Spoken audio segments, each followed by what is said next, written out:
I am audible, sir. Yes, certainly. Okay. Good evening, everyone. I'm Catherine Lianbing Thani from the Department of Social Work and your host for this evening. I welcome every one of you to the third day of International Webinar Week organized by ICFA University, Mizoram.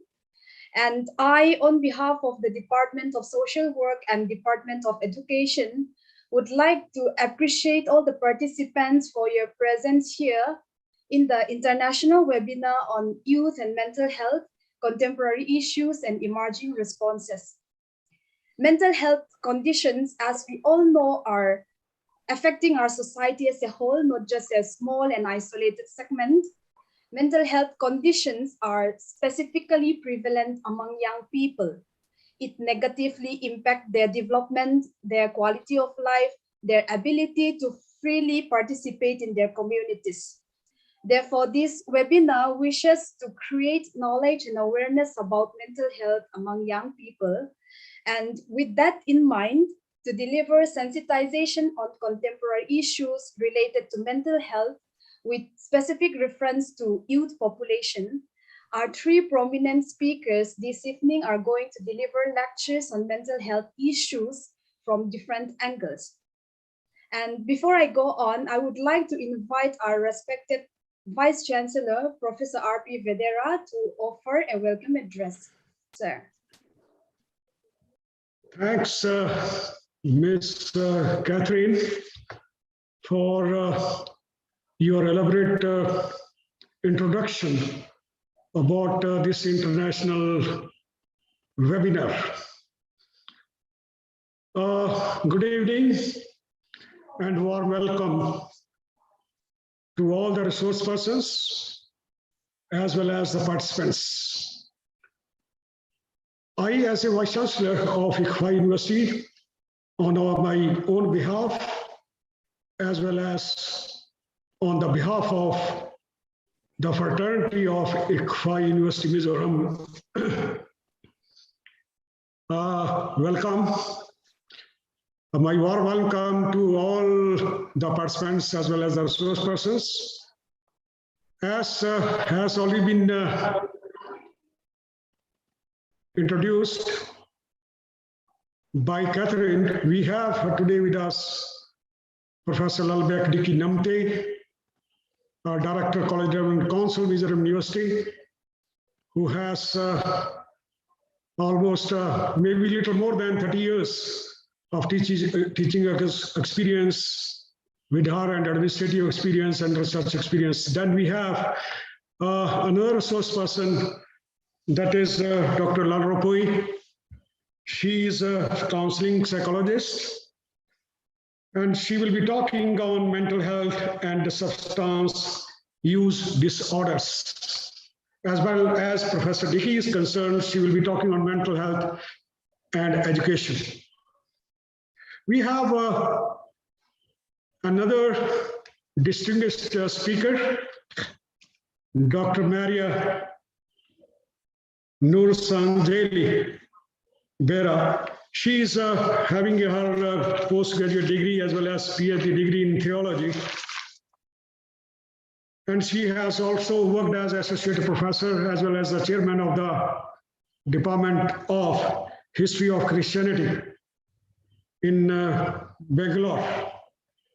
She is currently engaged as a tutor, a research tutor in Oxford Center for Mission Studies in the UK. She will be talking on a very, very interesting topic, mental health and religiosity. Now, friends, if you see that we have three topics: mental health and education, mental health and substance use disorders, and the third one is their mental health and religiosity. And having the speakers from three different domains: counseling psychologist, educationist, as well as a theologist. We have been attending and listening to discourses on mental health and education. And also on mental health and substance use disorders. Maybe this is the first time I'm going to listen a discourse on mental health and religiosity. All the topics are very, very relevant to us here in Mizoram, and especially the mental health and substance disorder, as well as mental health and religiosity. So I think the speakers, they will give us different perspectives and different understanding about the mental health issues. The theme, as has already been introduced, theme of today's international webinar is youth and mental health, contemporaneous issues and emerging responses. The focus is on youth. As far as the mental health is concerned, it is the concern of all the age groups. It happens there even before adolescence, during adolescence, and even adulthood and even old age. But since we are talking about the youths which are there with us in our educational institutions, so therefore we are focusing on the youths. I think this mental health is a very big issue as far as the adolescent period is concerned. Adolescence, as we all know, is a unique and crucial period of life. Multiple physical, emotional, and social changes, including exposure to poverty, abuse, and violence, can make adolescents vulnerable to mental health problems. And this, we all understand the kind of problems which they are suffering from. That is why we call adolescent period as a period of stress and storms. Therefore, promoting their psychological well-being and protecting adolescents from adverse experiences and risk factors are very critical for their well-being during adolescence, as well as their physical and mental health in their adulthood and even the old age. So therefore, friends, we as teachers, wherever we are working, whether we are working in the school or in the colleges or in the universities, so we have students, we have to ensure that our educational system does not create too much of tensions and anxieties and pressures on our students. But unfortunately, the kind of system that we have with us, education system, especially when we talk about examination, too much of examination that happens in our system and which are not very friendly to the students. We can imagine the kind of tension, anxieties, and other kind of emotional problems they undergo. And I have always been, as a teacher, taking stand for students that too much of testing and evaluation and examination creates lots of mental issues in case of our students. And I have been saying the quantum of the work that we are giving them through our curriculum packages, I think we should always keep in mind the kind of tension that it might be creating, because they have to be there in the education system, not only for 1 or 2 years. They have to be there in the system. The examination starts from nursery class and it continues up to the PhD coursework and thereafter as well. So therefore, you can imagine how many examinations they take. And during the examination period, I think no one has ever bothered the kind of these emotional problems that they undergo. They lose their weight, they have sleepless nights, they have lots of tensions and anxieties and depressions and lots of fears. I think no one has ever taken up any research so far that what happens to the student during the examination. I think it is not teaching and learning which create tension among the students. Tensions and anxieties are created by the examination system, which is from the day one very much examination dominating. Although we have tried to come out with the innovation, continuous and comprehensive evaluation, so that they don't have to face the end the semester examination from the whole course. If we can have divisions, I think, anyway, friends, I will not go much into the details. We have our resource persons with us. They will enlighten us on the areas of the discourses. They have decided this for today's international webinar. I once again, before I close this brief speech, welcome address, I do welcome all these resource persons, especially Sanjali. This her name is Sanjali, okay, who is from UK, for sparing their valuable time to be there with us today evening. Thank you so much, and welcome again to all of you. I will be there with you listening to your speeches. Thank you so much, and welcome to all of you. Thank you very much, sir, for your warm welcome speech and for always being with us in our webinar. And to start off with our program, I would like to again introduce you our three speakers for the evening, although I have already mentioned their names. We have Professor Lalbia Dikinamde for the first speaker, and our second speaker will be Dr. Marina Aguilera. And for the final speaker, we will have Dr. Raupui. And our three speakers will deliver talk on three different topics under the theme of youth and mental health, contemporary issues, and emerging responses. And before I invite our speakers, I would like to inform the participants that there will be questions and answer round at the end of all the three speakers' presentations. So I kindly encourage you to drop your questions and queries in the chat box, mentioning the specific speaker you are referring to. And for the first speaker, we have Professor Lalbia Dikinamde, who is a professor in the Department of Education, Mizoram University. Professor Lalbia Dikinamde is currently the Director of College Development Council, Mizoram. She has earned her PhD from Mizoram University, and she has more than 25 years of teaching experience at the postgraduate level and 6 years of teaching experience at the undergraduate level. Professor Lalbia Dikinamde has delivered a number of lectures nationally and internationally on various issues, including on her own areas of specialization such as women's studies, educational sociology, and educational technology.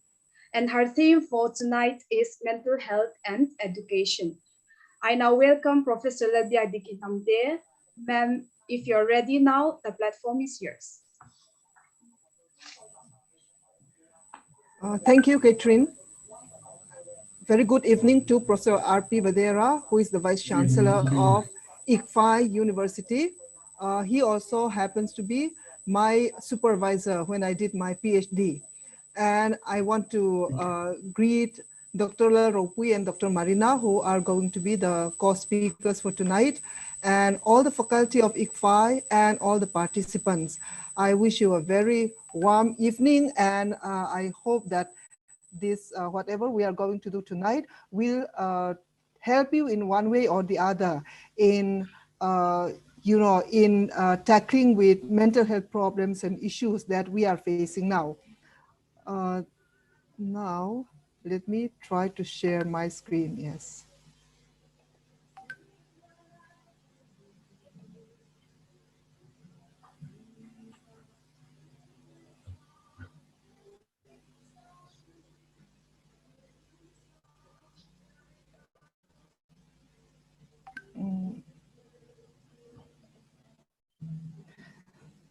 When we talk about mental health, Of course, tonight we are going to talk about mental health, and the other speakers, I'm sure, also will talk about the meaning of mental health. But as Professor Vadera has already said, we are going to tackle this from different angles. So I will be sharing with you, when we talk about mental health, we are in education, we are talking about, not only in education, we are talking about the capacity of an individual, a group, and the environment to interact with one another in ways that promote the feeling of well-being.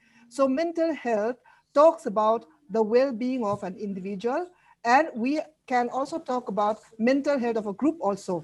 And when we talk about mental health, we are looking at optimal development and use of the mental abilities. That is the thinking, reasoning, understanding, feeling, and behavior, which is required for normal level of functioning.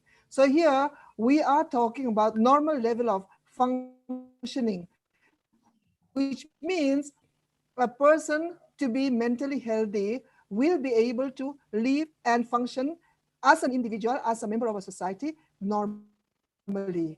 So when we talk about normal also, that will be another topic that needs long deliberation, but I will not go deeper into that. So mental health is defined by World Health Organization as a state of well-being in which the individual realizes his or her own abilities and can cope with the normal stresses of life, who can work productively and fruitfully, and is able to make a contribution to his or her community. Now we are talking about mental health in relation to the community, in relation to the society. So mental health of an individual needs to be exhibited by making fruitful contribution, productively working in the community or the society to which one belongs. So although we talk about mental health of an individual, it has relative meaning, and we can talk about its meaning in relation to the society that one is. So mental health is an expression of emotions and signifies a successful adaptation to a range of demands. I am quoting one, according to Abayomi, quote, mental health is all about the way human beings are able to adjust to various factors in their environment so that they still maintain a good mental state or social psychological well-being. It includes, among others, how children adjust to school life, how adults adjust to job situations, marital life, community involvement activities, etc. In fact, mental health is concerned with how people adjust to all life events, whether good or bad, unquote.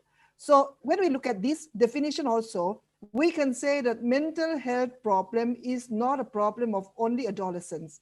It is also a problem of even young children as well as adults, those who have some problem in marital life, community involvement activities. We can also talk about mental health, although tonight our main target is the youth. I may be touching on some of these mental health issues also. Mental health refers to the emotional well-being. As I've already said, the emotional well-being of a person. And as I've already said, although we always view it as an adult issue, many adolescents are affected by mental disorders, and some of them can even be categorized as severe. And these mental health issues pose a huge problem for students in terms of academic and social success in school.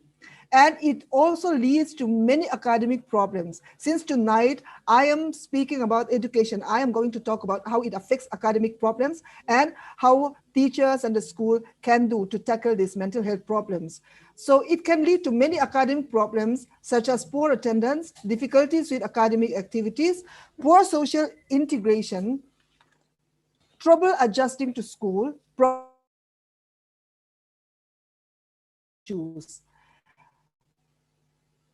And when we talk about mental health, tonight I am going to give you some common characteristics. I cannot give all the characteristics that we can find in mentally unhealthy people, but the common characteristics that we can find in students these days, that is students in the schools as well as in higher education system. Uh, when students are anxious, like anxiety, students with anxiety disorders are less likely to do well in their studies than those without. And those with social phobias are twice as likely to fail a grade or not finish their schools as students who have never had the condition. So when we look at anxiety, what you will find is that a student can have academic anxiety, that is anxiety related to studies, as well as social anxiety. And social anxiety can prevent them from going out and creating new relationships or new people. And they can have certain reaction, negative reaction towards social gatherings. So anxiety can be different kinds also. And now, our youths, even among the meso youths, now people are always saying, especially among the adolescents, they will say, I am depressed, as if it is the trend. So this is one area that we need to tackle also. According to the National Center for Mental Health Checkups at Columbia University, high depression scores have been associated with low academic achievement, high scholastic anxiety, increased school suspensions, and decreased ability or desire to complete homework, concentrate, and attend classes. Depression symptoms can make it challenging for students to keep up with course loads or even find the energy to make it through the full school day. Students in college face everyday challenges that cause them to feel overwhelmed, whether it be drowning in homework, homesickness, or even relationships. College is definitely a wild ride of emotions. So here we are talking about adolescents especially, because in the school, students can get depressed because of all these overwhelming activities that is pushed, that is pressurized on them. Professor R.P. Vadera has rightly mentioned about those examination issues that students are facing. And at the same time, depression that may be caused by other factors, like the anxiety that I've already talked about, can in the same way lead to students not feeling interested in finishing colleges or finishing schools or completing their work. And sometimes they will stop attending even the classes that they are supposed to attend. Then another mental health issue that the common characteristics of another mental health issue is attention deficit hyperactivity disorder. This is popularly termed as ADHD. These are the principal predictors of diminished academic achievement. Students with ADHD tend to have trouble mastering behaviors and practices demanded of them by the public education system, such as the ability to sit still and quietly or to apply themselves to one focused task for extended durations. As the name implies, we are talking about attention deficit hyperactivity disorder, which means students will not be able to attend to a focused task for certain period of longer period of durations. So they will not be able to filter out distracting external stimuli. So supposing in is going around, that means the one with ADHD will suddenly lose his attention in attending to the teacher and turn his attention towards what is happening outside. So they will not be able to filter out distracting external stimuli, and they will see that they will not be able to complete task that is being given to them. And these students will also, in the end, struggle with time management and organizing their time also. Now, coming to we are talking about contemporary world, and now I'm coming to what we are facing now. COVID-19 pandemic and mental health issues. The outbreak of COVID-19 pandemic, which has touched the lives of people all over the world, is no less affecting the lives of school-going children and adolescents, as well as youths who are in the higher education system. This is due to the increased level of unemployment and emotional distress during the global pandemic. So when this COVID-19 pandemic, when we are faced with this pandemic, the first thought that comes to us is that it is a problem that should be tackled with by the adults, because they are the ones who are looking after the family, who are the ones employed, and who are the breadwinners. But it did not end there, and it will not end there. It also affects the lives of school-going children and the adolescents, because they have that emotional distress. This has completely changed young people's lives.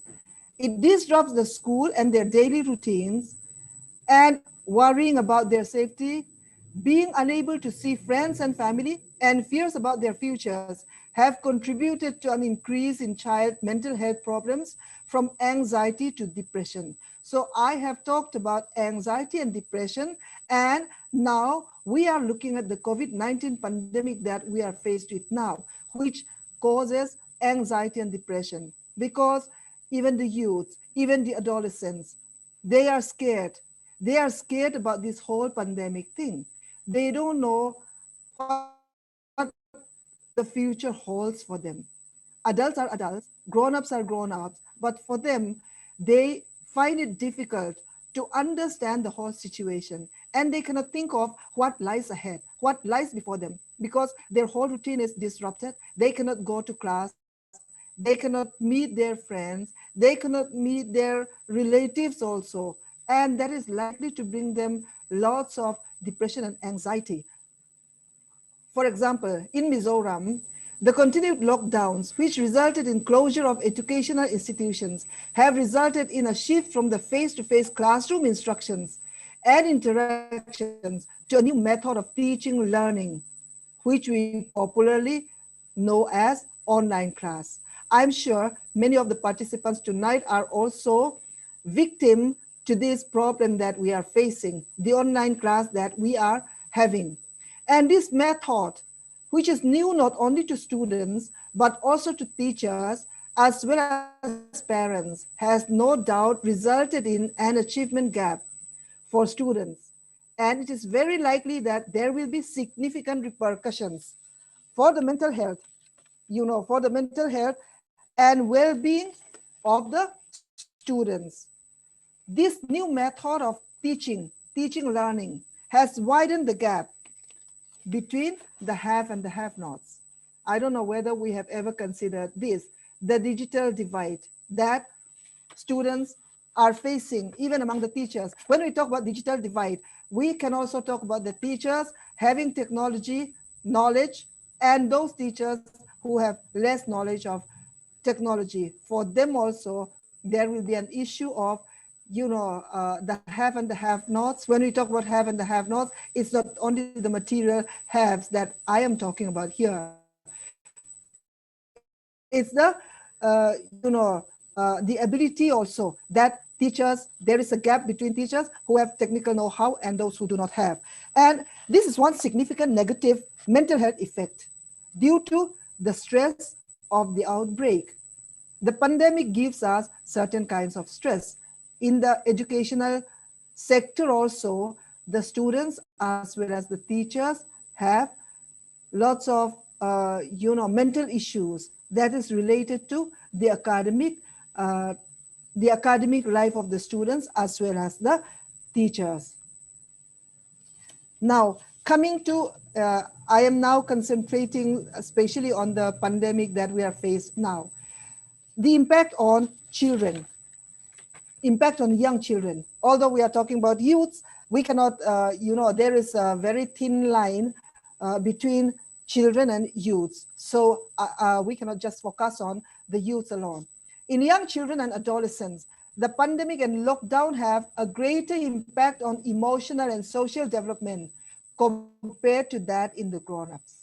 Now we are talking about responsibility of the adults, but when it comes to emotional and social development, this pandemic has more effect negative effect on the young children as well as the adolescents than the grown-ups.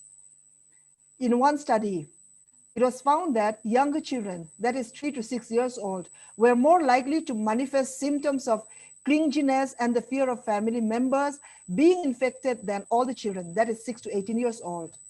Whereas the adult children were more likely to experience inattention and were persistently inquiring regarding COVID-19.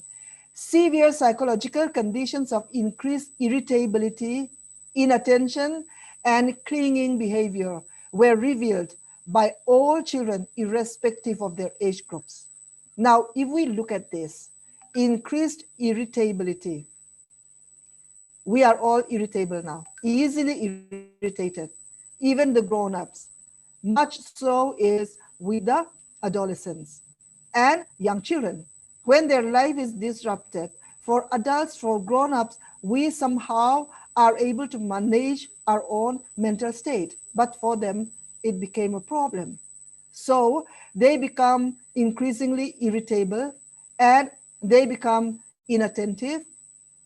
Recently also, I had one mother call me up saying that her child does not want to say anything related to education. She will only play games on her phone, and if something is discussed regarding not very important issues, then she will share. But when they start talking about education, she will feel very irritated and she would not like to attend to whatever is being discussed.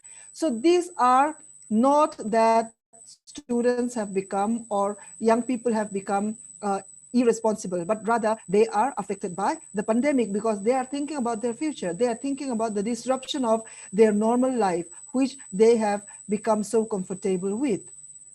So based on the questionnaires that is being given to parents in one research, I have not mentioned the research because we are having very short time. I don't have time to do all those things.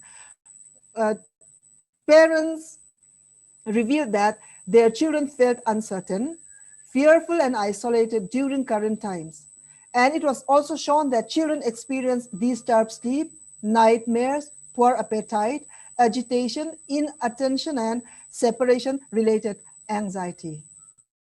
Now, the impact that COVID-19 has on school and college going students. This pandemic has negatively impacted more than 91% of the world's student population. And there is uncertainty and anxiety, which is attributable to disruption in their education, physical activities, and opportunities for socialization. When we talk about online, what the students are imposed on. They have to sit at home. They have to remain in one place without any social life. Someone may be having a good room where to do that, but it will be without any physical contact with others. And they are denied the social, what we call as the extracurricular or the co-curricular activities that they are being used to. So this gives them lots of problems, and they become so anxious. And these children have become more clingy, attention seeking, and more dependent on their parents due to the long-term shift in their routine. It is presumed that children might resist going to school after the lockdown gets over and may face difficulty in establishing rapport with their mentors or their teachers after the schools reopen. I myself, what I've presented is based on studies done by some scholars. Besides this, I myself have been apprehensive about the time that schools and colleges will open. How long will it take for us to go back to that normal, face-to-face class that we are so used to and the students have been so comfortable with? For example, I know the same thing you are facing in ICFI also, in MZU. For example, those who passed out fourth semester, those who passed out their masters this year, they were exposed to the normal class only one semester. and they have been denied so much. So they feel, they feel anxious about what they might be lacking. That is causing them, some mental health issues. Their mentality must be affected. So this constraint of movement imposed on them can have a long-term negative effect on their overall psychological well-being. Now, although we are talking about the youth, I want to stress one thing. I hope I'm not straying away too much from what is being given to me, because I want to talk about underprivileged children or youths when we talk about these mental health issues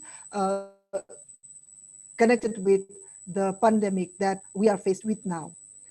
Now, when we talk about social inequality, which is associated with the risk of developing mental health challenges, this is there even before pandemic, because social inequality has been associated with mental health challenges, and the pandemic and the lockdown world has worsened the pre-existing social inequality. I have talked about that digital divide when it comes to online class. Now, the prolonged period of stress could have long-term negative impact on the development of children of underprivileged family.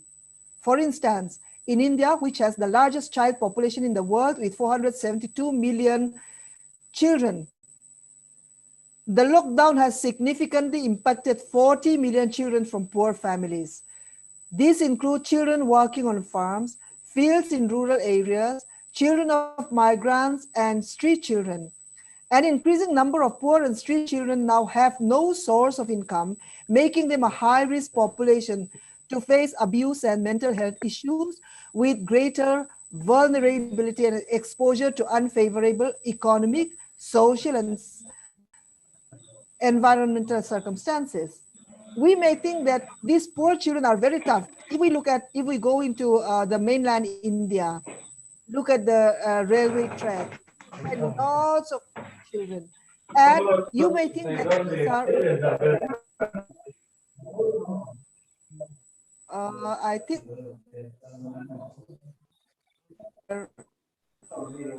I request all the they're participants to unmute yourself, please. All the participants, please unmute yourself. Please mute yourself while our speakers are presenting. Anyway, I'll go ahead. Because I am able to hear so much noise. Anyway, so when we talk about mental health issues, it is not related to the normal children only.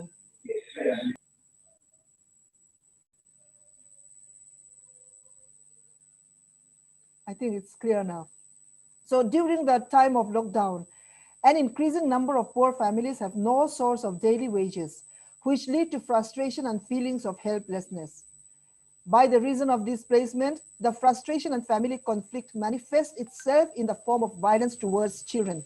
This happens even in Mizoram, the underprivileged children, because parents who are already poor cannot, go out for work, and they became poorer of the poor. And as a result of this, the conflict that they have inside, the adults, the parents, it manifests itself in the form of violence towards their children. And this can make the child more vulnerable to depression, anxiety, and even can lead to suicide. So the extremest of mental illness is that it can lead to suicide. School closure coupled with economic adversity may force children and adolescents into child labor. Likewise, children without parents or guardians are more prone to exploitation. In order to cover up the loss of education during lockdown, many schools have offered distance learning or online courses to students, as I've already mentioned in the previous, along with the previous slides. This opportunity is not available to the underprivileged children, as a result of which they face lack of stimulation and have no access to online resource materials to study. So when we look at this, the underprivileged children, They lack the bare necessities even without the pandemic. With the pandemic, their problems became more intense. So we have to think about them also. So what education or the school or education institutions can do to tackle mental health problems? According to James A. Baldwin, children have never been used to listening to their elders, but they have never failed to imitate them. This is quite true.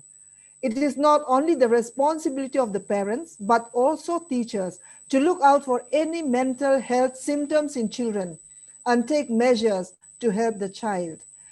Students spend most of their time in schools. It becomes their second home. They don't just study, but go through a lot of emotions and life-changing events in their school lives. They meet friends, sometimes they fight, sometimes they laugh together, sometimes they fight, as a result of which they build their own capabilities. And all these happen in the school. And it is the role of the teachers to identify whether his students need help or not. This is where education comes in to tackle mental health problems that students may face. This is not only during pandemic, but throughout the student's life. The following checks must be made frequently so that we are able to identify who needs some kind of counseling, some kind of guidance, some kind of help.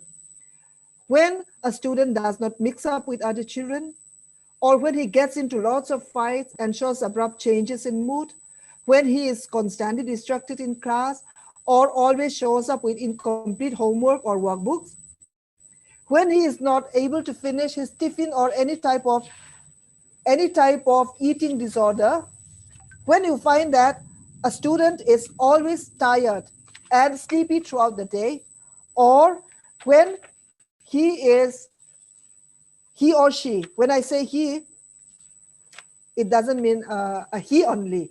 So when a student started back talking or misbehaving suddenly, a teacher must know that the student is having some mental problems. So a teacher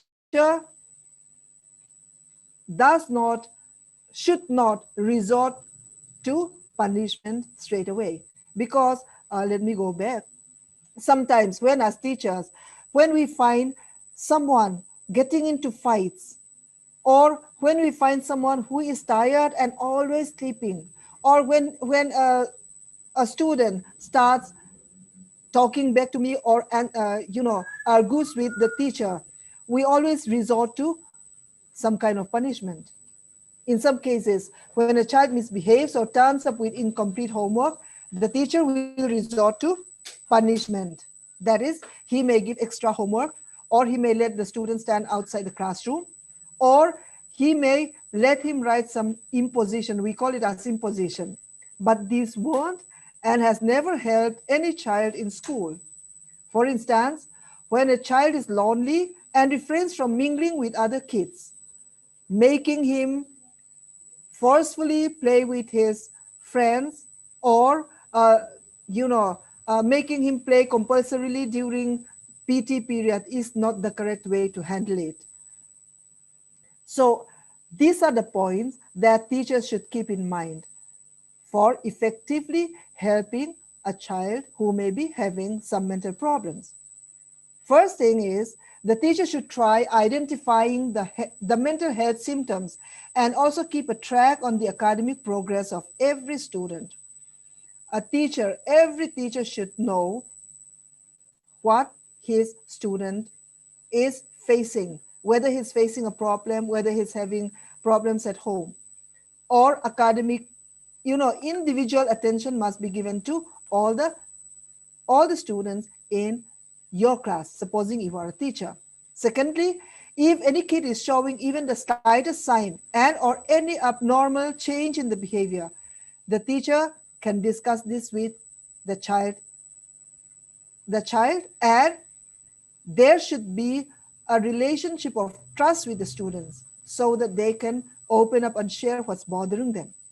And after talking to the kid, if the teacher finds it necessary, he can discuss the problem with the principal and maybe even talk to the parents. And sometimes, we may have to communicate to the parents that the child needs to be taken to a therapist. Going to a therapist, going to a psychiatrist, for example, was taken as a taboo for so long in India, especially in Mizoram. But parents, teachers, and those who are looking after younger people, we are responsible to make people aware that emotional pain is just like physical pain, and it is okay to take the child to a therapist. If for a headache, I am taking one medicine to soothe me from that headache. It is the same thing when someone is in an emotional pain. There may be some medicine, a therapist will be there, and it is only normal that these things happen. So we have to make that aware. We have to make people aware that emotional pain is just like physical pain, and it's always okay to take a child or an adolescent, our son, our daughter, or our students to a therapist. And in some cases, teachers can adopt innovative teaching strategies for students with mental illnesses. Now, when I talk about the role of that school, the role of the teacher alone may not be able to help if the management, if the school do not accept that the role of the school is as crucial as the teachers and as crucial as the parents. So in order to do that, the school, the educational institution, the college or the university may organize training or workshops for newly appointed teachers. Why we are talking about newly appointed teachers is that the senior teachers are, it is taken for granted that they have learned something about the mental health and the counseling processes for students. And school can appoint also a school therapist who can help students to cope with the stress, peer pressure, and any other problem they are dealing with. So this will certainly help remove the taboo attached to visiting therapists. So if the school, if the college, if the university can have a school therapist or an institutional therapist, then someone may like to start by going to that therapist. Now, how can teachers develop mental health in the classroom? Now, the first important point that teachers have to have is be a model in appropriate behavior. Now, when we talk about appropriate behavior, we want students to behave in a certain way. So we have to start behaving in that same way. It is important that when we are going to convey, when we are going to convey, when we are going to convey a certain set of behavior in students, the first thing is we must manage our own behavior. It is important that teacher manage his own mental health to ensure that she is able to tackle mental health problems. Now we are talking about the role of the teachers, but if the teacher himself or herself finds that he is not fit, so he has to, create, he has to develop that appropriate behavior, which will be a model for the students. The second one is giving space for emotional expression. Giving space. I have talked about building trust. Building trust, which means that students must be able to open up. And in order to open up to the students, to the teachers, the students must have, trust for the teachers. So teachers must be able to recognize the signs of possible crisis or a student in need of support. And it is important to foster an atmosphere of confidence and faith in the pupil's words. When the students share something to you, the first thing you have to do is you have to believe them. Don't ask them questions on why they feel this way or why they are talking about it this way. So you have to give them space to express their emotions. And the third one is learn at what stage to intervene. Don't wait. Don't wait for too long. So here, when we talk about what stage to intervene, it means whether we have to intervene at the college level only, at the adolescence level only. It all comes back to how students do, what they do at what time. So sometimes they may need guidance, they may need support, even as young as at the primary level of education. So it is the task of the teacher to learn and understand at what stage to intervene in helping the students. And another important point that teachers needs to know is have an action plan in place. What kind of action plan? Sometimes you may find that a student is in need of help, but you don't know what to do with him. It is important that you identify the feeling. How do you identify the feeling? We can start by asking, how do you feel right now? And if the student feels, I feel so frustrated because this person has done this, then what can we do? We can validate that by saying, oh, if I am in that stage, if I am in your shoe, I would have felt the same thing. Then you will be able to, you will be able to build trust in that student. And after you validate the feeling, then you have to tell him that you are feeling so frustrated. So what do you want to do? You want to, you want to fight with him. Will that solve the problem? So that is how you can link the feeling with an unhelpful, unhelpful behavior. And after you are able to do that, so this all comes under the having an action in place. So this after you are able to run him out of that kind of feeling that he has, then you have to give him a substitute. What will a substitute for helpful behavior? So someone was feeling so frustrated, he wants to fight it out. Then you said, oh, I would feel the same thing. But if you fight, what will be the outcome? What will be the consequence? Rather than fighting, why don't you discuss this with him? So that kind of action should be, in place with every teacher.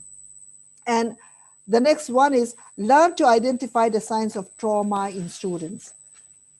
So sometimes students, according to one mental health therapist, Flippen, he said all students come with an invisible backpack. That is, when they come to the school, they come with unreasonable expectations that they carry on their backpack, stress from home, different kinds of things.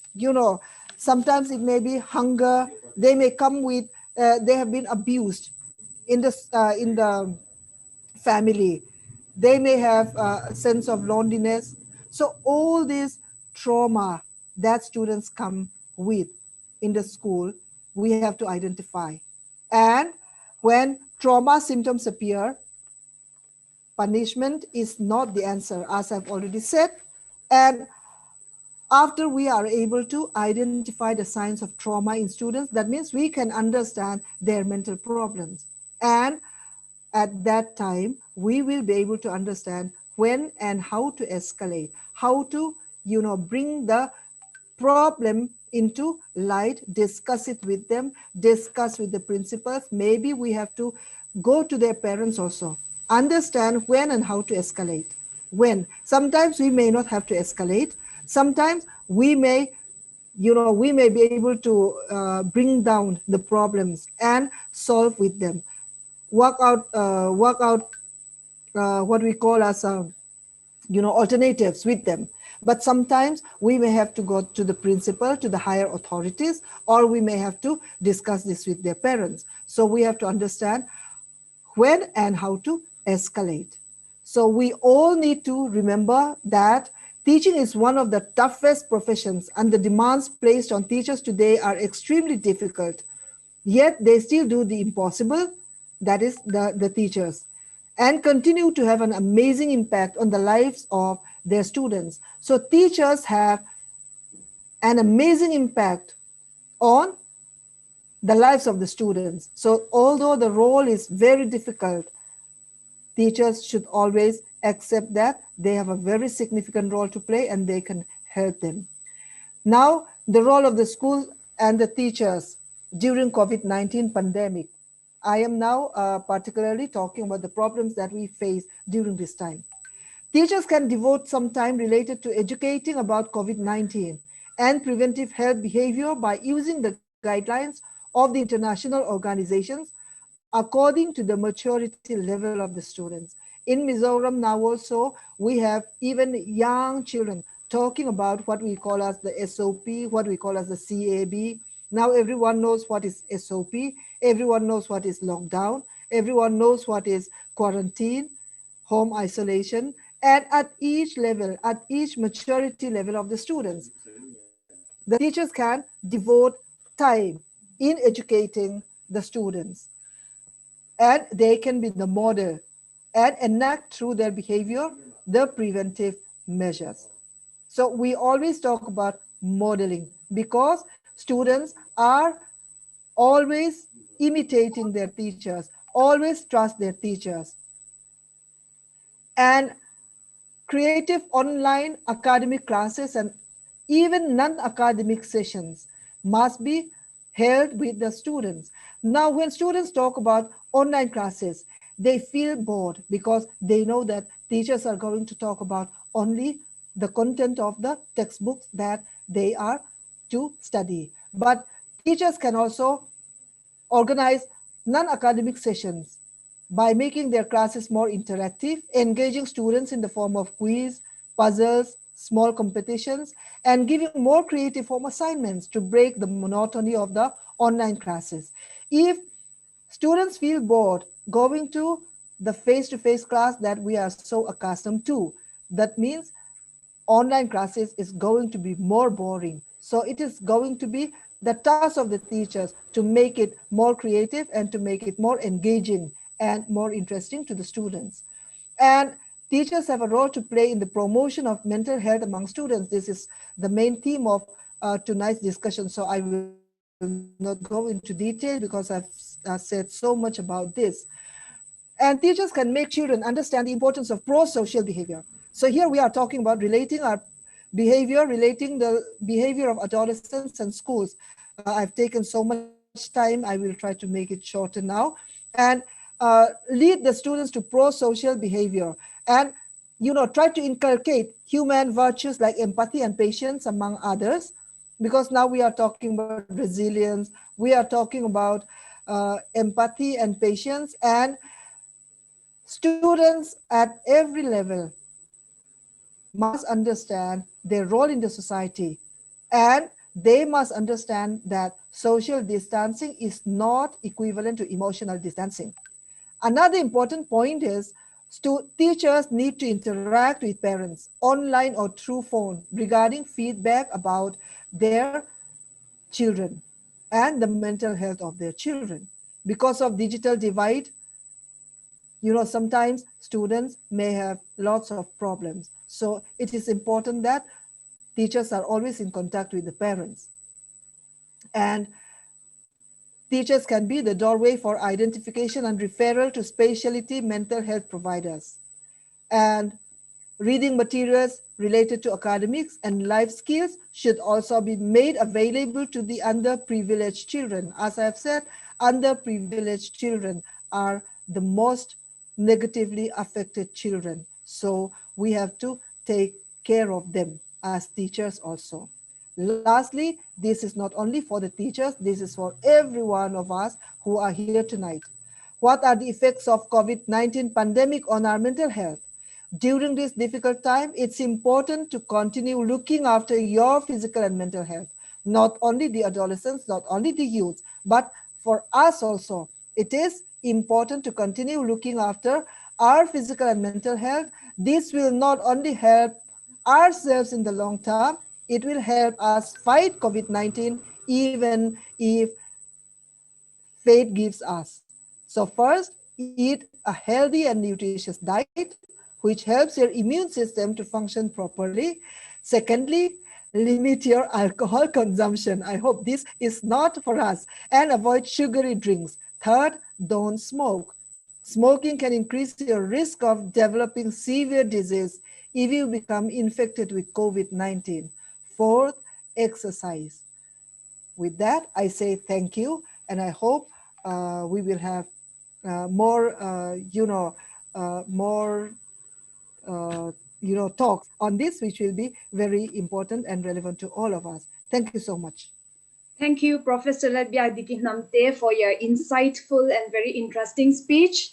And thank you, ma'am, for bringing into light the relationship of education and mental health for students. Thank you for touching the topic with a specific reference to COVID-19 and education, which is very much relatable in our today's world. Ma'am has rightly pointed out various mental health issues related to education, and she has also highlighted the impact of pandemic on young children, especially the vulnerable ones, in relation to their education, and also the roles and responsibilities of teachers, which is very eye-opening and thought-provoking.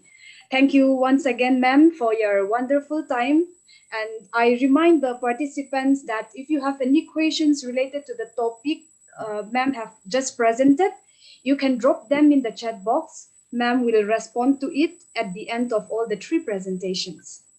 So thank you very much, ma'am. And once again, I request the participants to mute yourself while our speakers are presenting. And moving on to the next speaker, we have Dr. Marina Aguilera. Dr. Marina is a research tutor and in charge of the MPhil stage at the Oxford Center for Mission Studies, United Kingdom. She has completed her Master of Theology in Missiology from the Northeast India Institute of Postgraduate Theological Studies in 1999. She has earned her doctorate degree in Theology in History of Christianity from the Federated Faculty for Research in Religion and Culture, Kottayam. Dr. Marina is also an associate researcher at the Faculty for Theology at the University of Pretoria, South Africa. She is currently an editor of Transformation, an international journal of holistic mission studies. She has contributed a number of chapters in books, and her publications in various chapters contributes to the richness of religion and its related studies across the globe. And her theme for this evening is mental health and religiosity. I now welcome Dr. Marina. Over to you, ma'am. Yeah, thank you. Can you please ask the first presenter to stop? Yeah, sharing the screen. Yeah, thank you very much.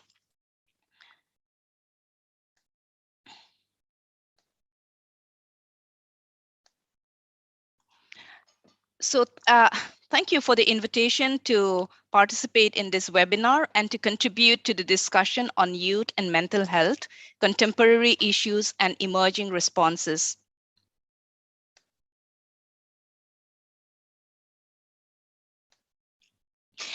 In introducing myself, I wish to indicate what I will be able to offer for the discussion. I'm currently working at the Oxford Center for Mission Studies, Oxford, UK. I am involved with people younger than I am, but not with youth belonging to the age group of 15 and 29. Earlier, as a professor, I was teaching classes with students in their adolescence, a bit older than high school students, and young adults doing their master's studies. In the ecumenical movement in which I am involved, youth refers to those who are between 18 and 30 years old. They should be present and speak for themselves at major ecumenical events and not be talked about. I remember a youth representative at such an ecumenical event to remind the audience that the youth is not the future of those present in the hall, but part of their presence.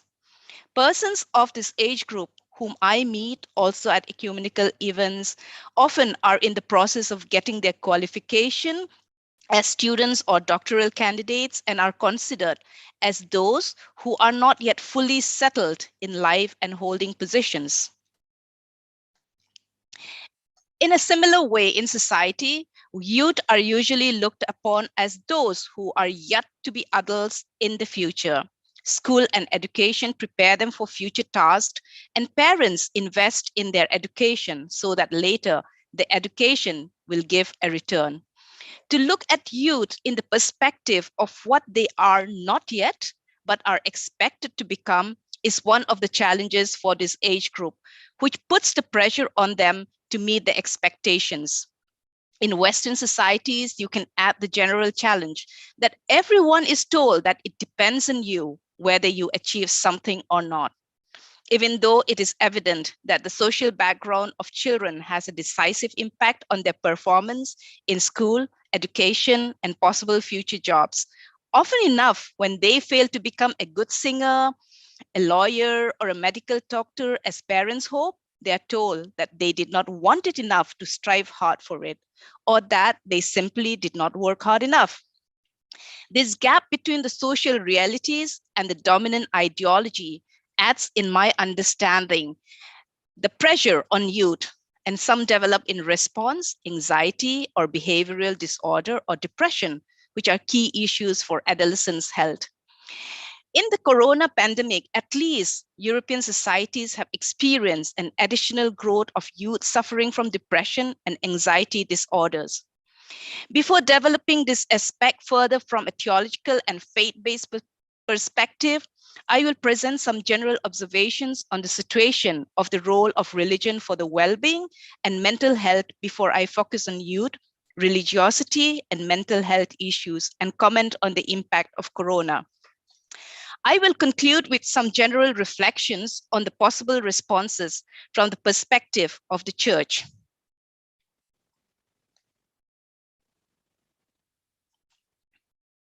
In the introduction to this webinar, it is mentioned that mental health has been included in the Sustainable Development Goal 3 to ensure healthy lives and promote well-being for all at all ages. Its position after Goal 1 to overcome poverty and Goal 2, zero hunger, indicates the importance that it gives to achieve this goal. The realities against which these goals are set interconnect, as in 2018, an estimated 6.2 million children and adolescents under the age of 15 years died, mostly from preventable causes. Of this death, 5.3 million occurred in the first 5 years.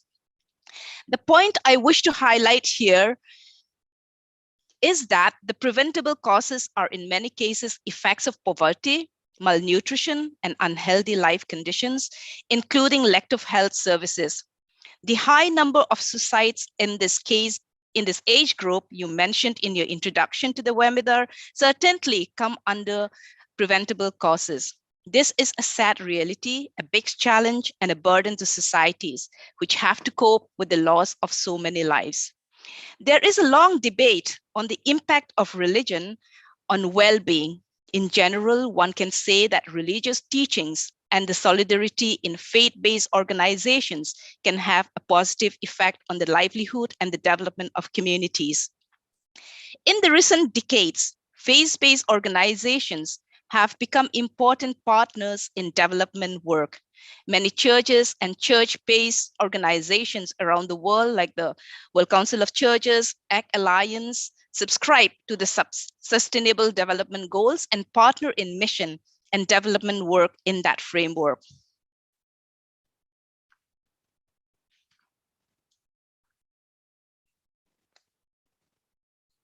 In that context of the discussion on church and health, theologians and medical staff have developed a matrix of assets that religious organizations potentially have regarding health and well-being.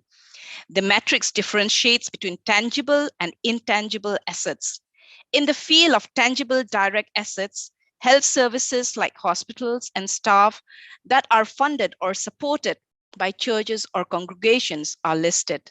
In another field of the matrix, tangible indirect assets, members of a congregation who visit the sick as volunteers are mentioned. The focus of the matrix is, however, on the intangible assets, with which the author wished to make religious communities and especially churches aware that in coping with health issues, they have much more to offer than just medical treatment or caring. The matrix distinguishes between direct and indirect intangible assets. The field of intangible direct assets lists prayers, healing ceremonies, or voicing resistance, for example, against government that do not provide health services. We could identify contributions from churches towards coping with diseases and mental health issues, including offering teachings that are conducive towards a healthy life and well-being as such direct intangible assets. The fourth field, intangible indirect assets, lists items like the individual's inner sense of meaning, a sense of belonging to or with God, as well as to humankind. The individual's access to a sense of power or energy, and a sense of trust or distrust.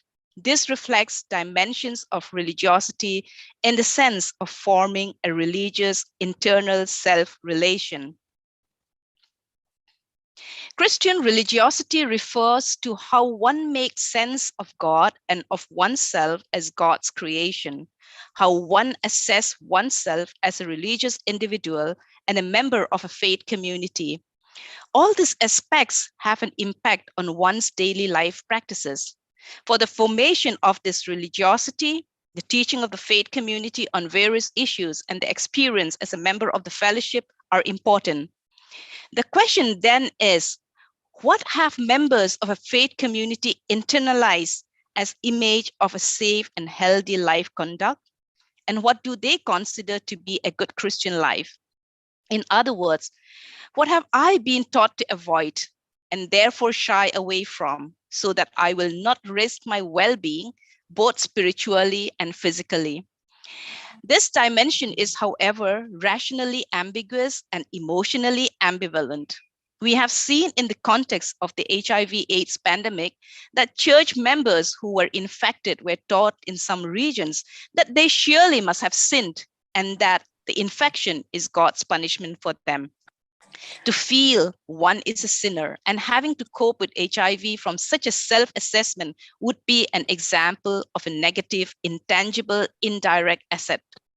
We can imagine how supportive a transformation of such a negative inner self-image to one could be like, in which people are supported to live with the infection on the basis of a religiosity feeling like a beloved child of God and experiencing the solidarity of their community instead of being stigmatized.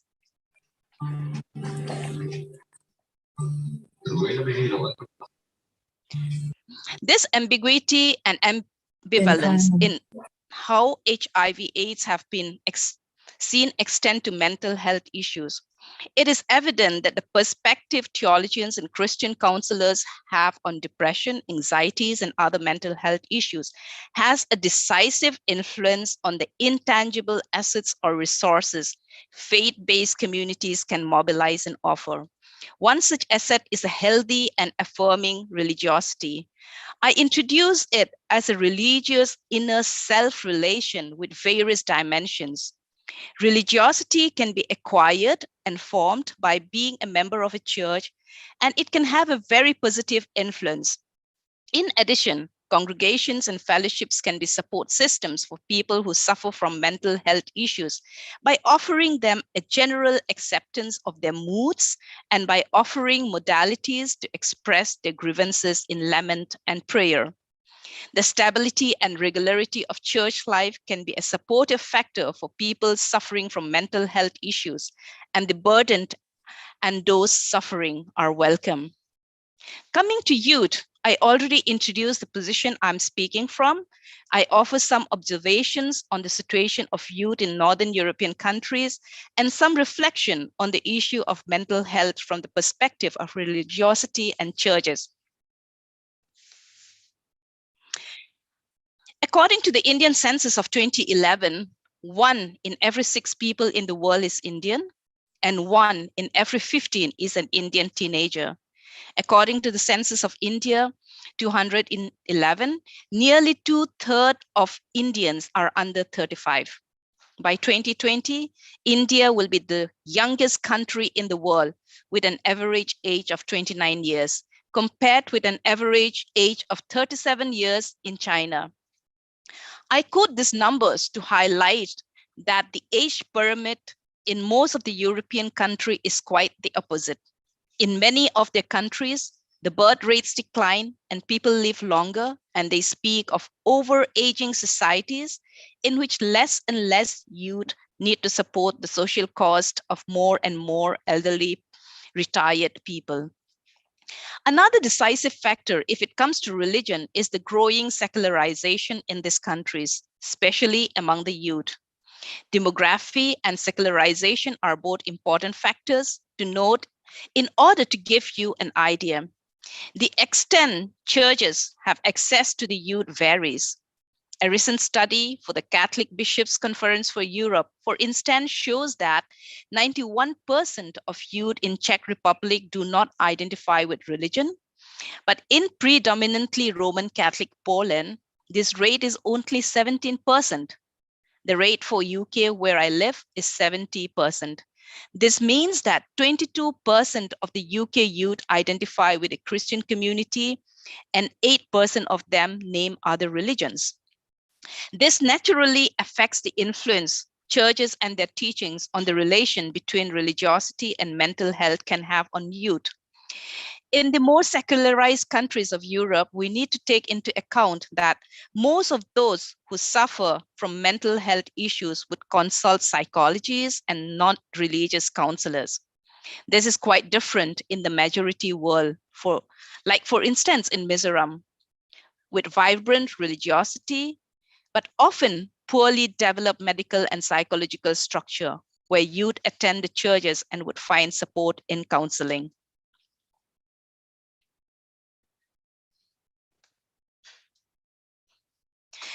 It is interesting to note that there are many empirical studies in Western countries researching into how conducive religiosity and spirituality are to mental well-being and health. Considerable scientific evidence suggests that religiosity is positively correlated with mental health, yet the meaning of this correlation remains a puzzle. The same study notes depression is the leading cause of illness and disability in adolescents worldwide. I'm not an empirical researcher and therefore offer some reflection on how this relationship between religiosity and mental health can be construed from a theological perspective. I look at the possibility of forming a healthy religiosity and at the tangible and intangible assets churches can offer to assist youth to cope with mental health issues. Some of the studies I have seen show that there is a much higher correlation of a negative religiosity on not being well. I take this as a confirmation of the assumption that religiosity can have an influence and as a reminder of my observation on the ambiguity and ambivalence of religious teachings and religiosity informed by them. I understand faith and the ensuing religious activities as dimensions of religiosity, which can have an influence on the well-being of youth. The studies I looked at for this presentation are concentrating on how far a sense of belonging and believing supports youth who are at risk to avoid behavior like smoking and drug abuse. They show that youth who are attending church services are less likely to develop such behavior than their peers who do not attend. However, what is striking is that this correlation is much stronger for those youth who are engaged in church activities, whereas the role of faith to those who do not attend church was not significant. Assuming that risky behavior, for instance, smoking may be the result of peer interaction. Drug abuse can also be interpreted as a response to stress that the youth experience, which may lead to depression or anxiety. In that line, I believe that it is a valid assumption that religiosity, which is formed by attending church services and intensified through involvement in church activities can have a positive influence. Developing a sense of belonging as well as a sense of believing can therefore help in offering ways of coping and solutions to problems which may burden youth and lead into depression and anxieties, or which may support them if they suffer from this.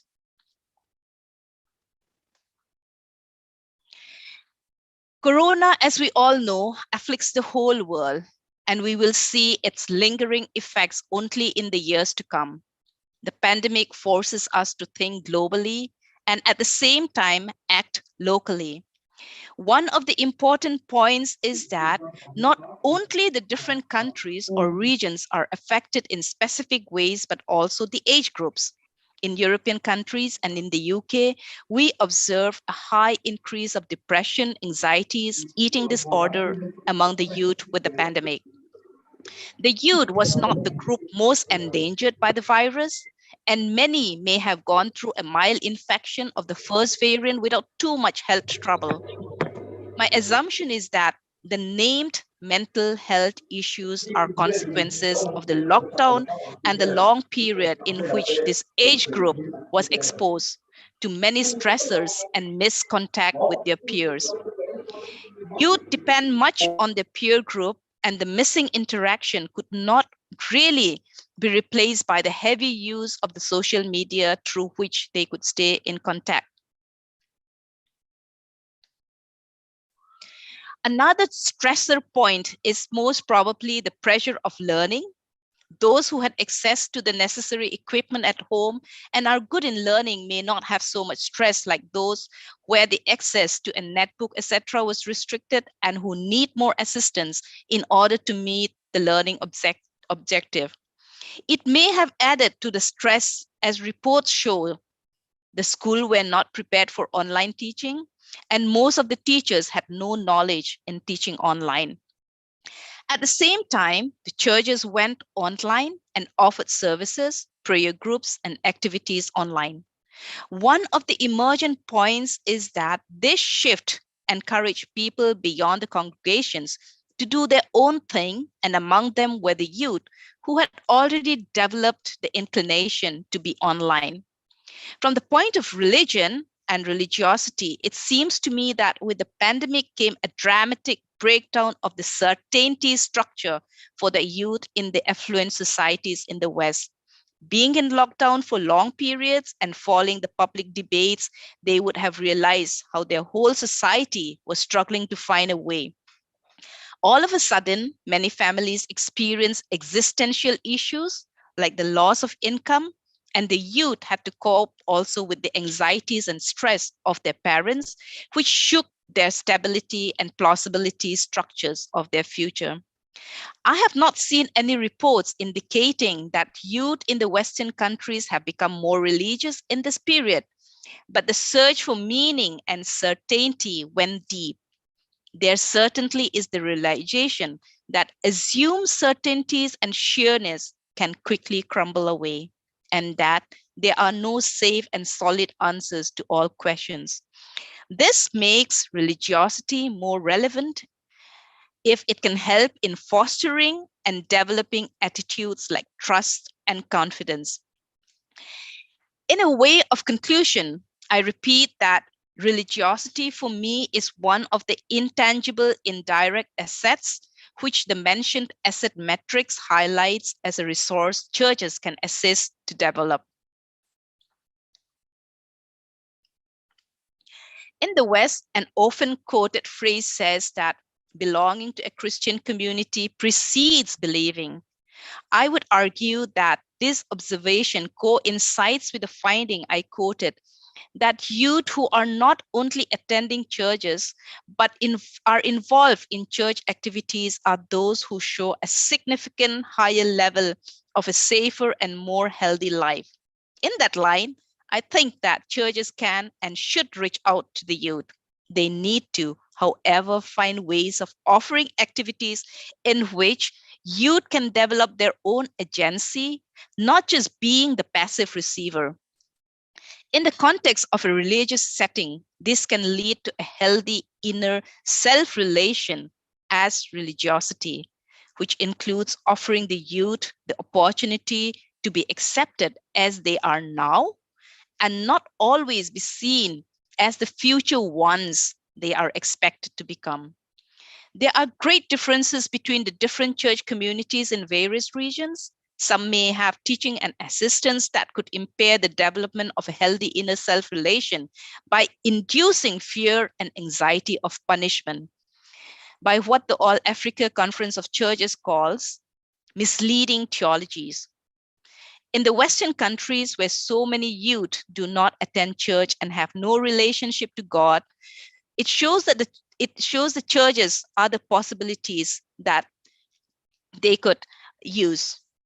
In the line of my arguments, I assume that religiosity can have a positive effect in reducing the risk of developing depression and anxiety or behavioral disorders if it is induced by a healthy theology. In our increasingly individualized societies, the church can be a supportive factor by welcoming those whom Jesus called as weary, caring, heavy burdens. Thank you.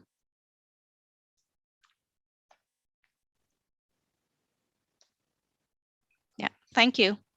Thank you very much, Dr. Marina, for your informative talk on mental health and its relations with our faith and our religion. Ma'am has touched upon how deeply our religion or one's religiosity impact our daily life practices. Thank you once again, ma'am, for enlightening us from a theological perspective on how much religiosity has positive or negative correlation with the mental health of young people. With that, we shall end the second part of our evening session. Thank you once again, ma'am, for your insightful talk. And once again, I remind the participants that if you have any questions, inquiries related to the topic presented by Dr. Marina, you can continue to drop them in the chat box, and ma'am will attend to it at the end of all the three presentations. And for the final speaker of the evening, we have Dr. Lal Ropui, who is a counseling psychologist, founder and director of Black Olives Counseling Center. Dr. Ropui has earned her PhD in counseling psychology, specialized in trauma and its related disorders. She is also an adjunct faculty and supervisor for the PhD research scholars at Martin Luther Christian University, Shillong. Dr. Ropui had worked at renowned Institute of Psychology in India, and as a counseling psychologist, she is providing psychological services to individuals, couples, and families at Black Olives Counseling Center. And her theme for this evening is mental health and substance use disorders. I welcome Dr. Ropui. Ma'am, if you're ready now, the platform is yours.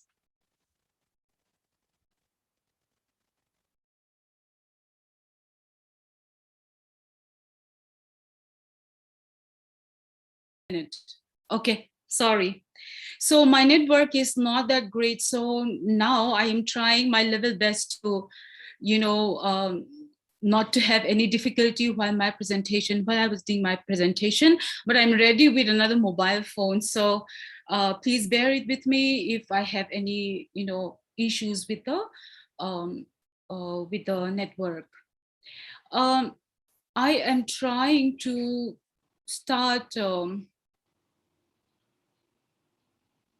share my screen, but I have some difficulty in sharing that.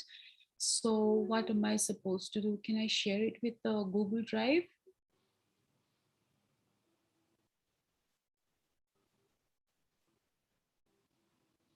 Okay, is it okay if I don't share my slides and I just mention about it, Catherine? Yes, ma'am. Yes, ma'am. Okay, fine. You can go on without your slides, ma'am. Okay, thank you so much. Yeah. So tonight I'm going to do mental health and substance abuse. And what I would like to start my presentation is that because of so many issues that we have in Mizoram or all over the world, it is really important for us to understand the concept which is called dual diagnosis. So when we talk about dual diagnosis, it's all about comorbidity with mental illness. So I am going to Professor Dickey has already shared about the explanation about health defined by the World Health Organization. So I just want to add onto whatever things that she had presented. The one thing that I picked up is health is a complete physical, mental, and social well-being, and not merely the absence of disease or infirmity. So these are the description that I would like to present tonight. And so what does that mean? There are 3 points that I would like to mention. That is, helping people achieve high quality, long lives free of preventable disease. Please remember, long lives free of preventable disease, disability, injury, and premature death. So when you were listening to me, you need to think in terms of drug addiction or substance abuse disorder. And then we are talking about premature death, and it's a preventable disease. And point number 2 is we need to understand this concept in order to establish health equity, eliminating disparities, and improving the health of all groups. Catherine, can you just help me with the speed that I am going? How is it? Like sometimes I Ma'am, talk it's too fine, fast. yeah. Ma'am, your Okay, speed is perfectly fine. Okay, thank you. And point number 3 is, why is it so important to understand the webinar that we are having tonight with already, competent 2 speakers before me, promoting quality of life, health development, and healthy behaviors across all life stages. So when we are talking about all life stages, we are talking about from conception to death. So it is so important to understand mental health and substance use disorder for all of us.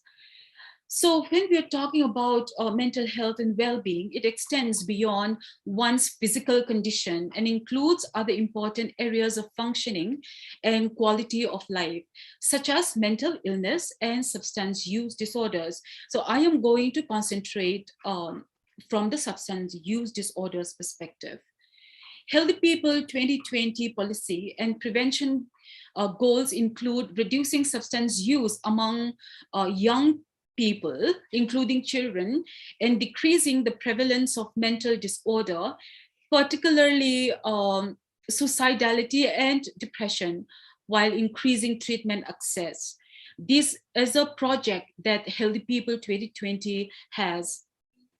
And when we are talking, why is it so important to understand mental health with the substance use disorder? That is what I'm going to present, as well as how we can, prevent some preventable premature death or preventable disease. People with mental illness are likely to have comorbid substance use disorders and vice versa. That means when we are talking about substance use disorder, we need to understand whether mental illness comes first or the substance use disorder. It could be vice versa. Co-occurring disorders, that is called CODs. From now on, I will just call it as CODs. Co-occurring disorders have significant physical, emotional, functional, social, and economic consequences for the people who live with these disorders and their loved ones. Society as a whole is also affected by the prevalence of co-occurring disorders, CODs.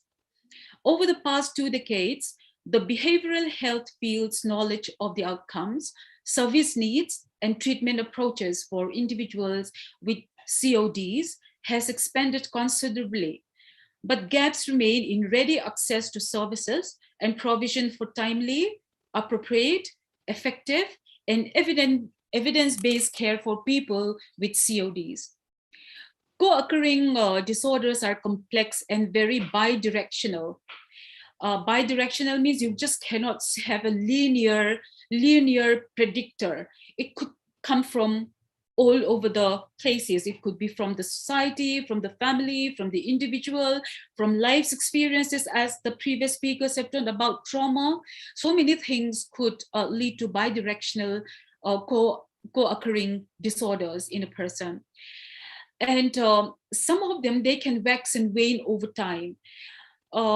So these co-occurring disorders could be for a time being maybe 3 months or 6 months or 1 year, but after some time it could go. But there are certain disorders that could prevail, and that's why we need to be careful.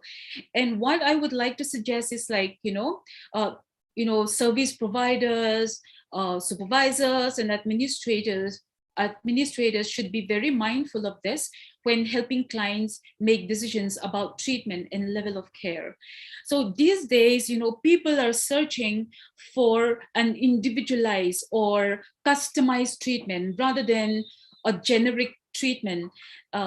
That is why it is very important to understand a particular client or a particular person in order to give an effective treatment.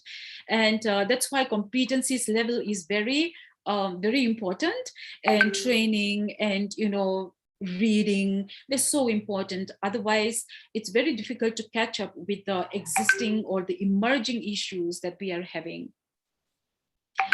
So substance use disorders and mental disorders are detrimental to the health of individuals, not only the individuals with a family, as well as to society as a whole. So I cannot isolate myself just because that I don't do it, or just because my loved ones are not doing. Even if I don't have any substance use disorder, my friend's family may have it, and ultimately it will impact me in my relationship with my friend.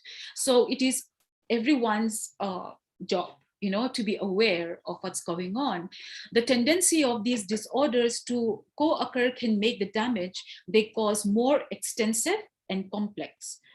What happens is, if there is only substance use disorder, the treatment is much easier. However, when we do not identify, like, as they have said earlier, like depression, anxiety, PTSD, like post-traumatic stress disorder, mood disorders, if we do not treat that along the treatment for the substance use, then our relapse is quite easy. That is the reason why we need to talk about the mental health and the co-occurring disorders that is related with the substance use. As knowledge of this co-occurring disorders continues to evolve, new challenges have arisen. What is the best way to manage co-occurring disorders along with the substance use disorder and reduce the gap in the treatment? How do we manage especially vulnerable populations with co-occurring disorders, such as people experiencing poverty? This is very huge in research, and those in our criminal justice system. What about people with addiction and serious mental illness, such as bipolar disorder or schizophrenia? What are the best treatment environments and modalities that we can use or we can learn? How can we build an integrated system of care? So tonight, I am more concentrating on the integrated system of care. As I mentioned earlier, it is bi-directional. That's why if we follow a linear path, then we might miss out certain important information in relation to the treatment. So even if we tried our level best from our side, like the service providers or the administrators or the policymakers, then if we do not treat them both, it is very difficult to achieve our goal, and relapse is quite easy. So what do we understand by integrative? Why is it so important? People with substance use disorders are more likely than those without substance use disorders to have co-occurring mental disorders. Mental disorders likely to occur with addiction include depressive disorders, bipolar 1 disorder, post-traumatic stress disorder, which is called PTSD, personality disorders, anxiety disorders, schizophrenia, and other psychotic disorders, including ADHD and eating and feeding disorders. Serious gaps exist between the treatment and the service needs of people with co-occurring disorders and the actual care they receive. So the demand of that illness is different from the kind of care that they receive. So it's not matching. So when, as you all know, when there are things that's not matching, then it's very difficult to rectify the issue. Many factors contribute to the gap, such as lack of awareness about and training on co-occurring disorders by addiction counselors, as well as any other workforce that is giving a service provider. And also it is so easy to have a professional burnout when we are dealing with addiction and substance addiction, like substance use disorder with co-occurring disorders. Failure to routinely screen clients receiving behavioral health services for mental disorders and SUDs together creates a problematic domino effect. A lack of screening means a lack of assessment, which results in a lack of diagnosis, which leads to a lack of treatment. I hope you understand. I repeat, when we don't have any proper diagnosis with the SUD, that is substance use disorder, as well as the COD, that is a co-occurring disorders, we cannot provide effective treatment. And then we cannot prevent certain negative consequences that would come along with that lack of diagnosis. So it's very important. However, when we have a appropriate diagnosis and on time, we can prevent the negative consequences as well as the long-term consequences of substance use disorder, as well as the co-occurring disorders as well. When we are having a proper diagnosis and receive a proper treatment, it will increase the chance of long-term recovery for either or both disorders. Even if we are not successful in the substance use disorder, we may be able to be successful in treating the co-occurring disorder, which in itself is a success. So what we need to understand is when we are looking for these kind of issues, we need to understand that sometimes we are quite, as a service provider as well, we are quite ambitious, okay? As a family, as a support group, sometimes we could be so ambitious about the success or the recovering process of person with SUDs. Okay, so now from tonight onwards, I want you to relax. The only thing that we need to do and we need to remember is that as long as the person with SUDs and CODs, they need time. So we need to be patient. Counselors and other providers can prevent this escalation of negative events by understanding how and why to screen, how to perform a full assessment, and how to recognize diagnosis symptoms of mental illness and then SUDs. So training is very important in order to deal with this. I am going to mention only 6 guiding principles in treating clients with CODs, because these are the things that we all can do as a community. You do not need to be trained in order to perform this. You just have to be a well-wisher for the person with SUD, with CODs, or even just the CODs as well. So what the first point is, you use a recovery perspective, meaning when you were looking and being with the person of substance use disorder, then that means addiction, but we don't want to call so much about the addiction per se. So when someone is abusing or having a disorder in using substance, the attitude for the other person as well as the patient is that we need to have a recovery perspective. This recovery perspective has 2 main features. One is it acknowledges that recovery is a long-term process of internal change. I repeat, it acknowledges that recovery is a long process of internal change. So the thing that we can do is we can motivate the person. We can encourage the person in spite of all our reservation, in spite of all our frustration. If we really want to help people, we really have to encourage them to have the ability to process the internal change. Number 2, and also it recognizes that internal changes proceed through various stages. So, even if I want to stop my substance use, sometimes I just cannot stop it because sometimes it already affected my mental functioning, my cognitive functioning, my emotional functioning. So if they go through various stages of treatment, it is much easier for them to feel more motivated, and they could do along with that. So the recovery perspective is a guideline of a therapeutic alliance, that is a relationship between the client as well as the person who's providing the service. First thing is that is the use recovery model, recovery perspective. Number two, you can adopt a multi-problem viewpoint. So what do we mean by this? People with co-occurring disorders, SUD plus CODs, generally have an array of mental, medical, substance use, family, and social problems. Most need substantial rehabilitation and initial learning and acquisition of skills. Sometimes, when we are looking and when we are seeing people with having mental illness, some of them are like, especially depression, anxiety, even PTSD and bipolar.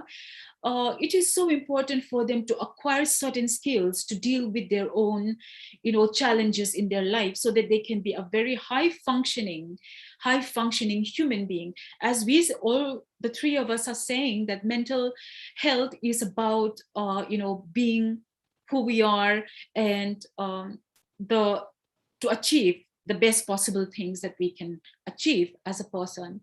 So rehabilitation or acquisition of some skills to deal with our substance use or our disorder, mental illness, it's very useful. And also, multi-problem viewpoint means treatment should address immediate. Remember, immediate, the two things. One is the immediate need as well as the long-term needs. So we need to differentiate between what is necessary now and what for the long term, like poverty, like poverty, education, work, and no social skills. So those are the immediate needs. But for the long-term goal, we might need to help them to educate themselves, and in order to get certain, a stable work later on. So that is in housing. And those are the things that we can do as a long-term. So once a person is having a short-term and a long-term goal, it is much easier for them to move forward rather than not having a goal. So we can help our loved ones to have a personal goal, and that we can motivate. Okay, so that is one thing that, so we need to adopt a multi-problem viewpoint. The third point is that develop a phase approach to treatment. So what do we mean by this? Using a stage or phase approach of co-occurring disorder along with SOD treatment helps all the service providers like teachers, counselors, psychiatrists, clinical psychologists, psychiatric social worker, or even social work administrators, policymakers, to come together and sit together, and then make a framework that will be more culturally appropriate. I would like to make it as a culturally appropriate. There are 3 to 5 phases that we can identify. Engagement, that we need to engage the person in the treatment format. It is called sometimes, the most difficult and the most challenging is how to get them come into or how to be a part of the treatment program. And that's why there is one called MI, that is motivational interviewing. That is a whole range of therapeutic model, because it is so difficult to engage a person who is not interested in the treatment. So our first goal is to help them engage themselves in the treatment program, and that would be one of the reasons why people could recover from their substance use difficulties. So engagement, persuasion from the service providers as well as families and the community and the society, or whatever agencies that we have in our own setting. Active treatment, and active treatment means a structured treatment during the therapeutic work. Why this structure is so important? Sometimes because of a person's inability to manage their own daily life, it is our responsibility as a service provider, as well as a friend or an aunt, a mother, a father, we need to help them structure their own treatment process. And the last one that I would like to mention is, no, the second last is continuing care. You just cannot change a person's behavior within 1 session, 2 sessions, 3 sessions, depending on the time, depending on the person, and depending on the commitment of the person. Sometimes it will take 1 year, sometimes it will take 3 years, and depending on the co-occurring disorders, you need to stretch a little bit more. Okay, so we cannot generalize the treatment plan for those people who are having SUDs. And the last one, which is very, very important as much as the first one, engagement and the relapse prevention. Why we need to think about the co-occurring disorders is that, like depression, anxiety, PTSD, and any other mood disorders. Why is it so important? Because if we do not treat that kind of disorder, relapse is quite likely to happen. Okay, so they might be clean for about 1 year, 2 years, but when the co-occurring mental illness has come out, then it's more likely that we'll go back to the same old pattern. And that's why we need to have substance use disorder treatment as well as the mental illness treatment. So now the next one is address specific real life problems early in the treatment. I have mentioned about the short-term and the long-term goal. So when we are dealing with substance use disorder and mental illness, we need to look for the immediate needs. If we can pacify and rectify the short-term needs, then it is much easier for them to, for us to engage our clients or our friends for the long-term goal. Suppose if you have been, if a person is using substance for the past 5 years or 2 years, there are so many things that he or she would not know. They don't know how to function properly without the substance. And it is so easy for them to lose hope. So when you start looking for the long-term goal, it will be too heavy for them. And that's why we need to start small. And they used to call it as a baby steps, but I don't want to call it as baby steps because it's huge for them. For me or you, it may be so-called baby steps. But for the person who's suffering from SUDs or having mental illness, it's not small at all. It's their world. So we need to empathize with their speed. And then that's why we need to relax and we need to sit back, just observe them and encourage them. And so, like, let's say vocational services, training programs, it could be their housing, it could be their job, it could be their relationship with their family, it could be their education, their their academic performances, maybe their social skills. These are the steps that they need to take first. And for the long term, if we could rectify this kind of situation, that's why psychiatric social work and social work departments are very, very important in this part of the process. Because sometimes we need family intervention at a very, very early age. And when we are dealing with substance use disorder or mental illness for that matter, if the family is not engaging in the process, you will know that you have only 1 hour. Okay, the service providers are having only 1 hour per week, and then we can't do anything. Okay, and that's why we have these family members.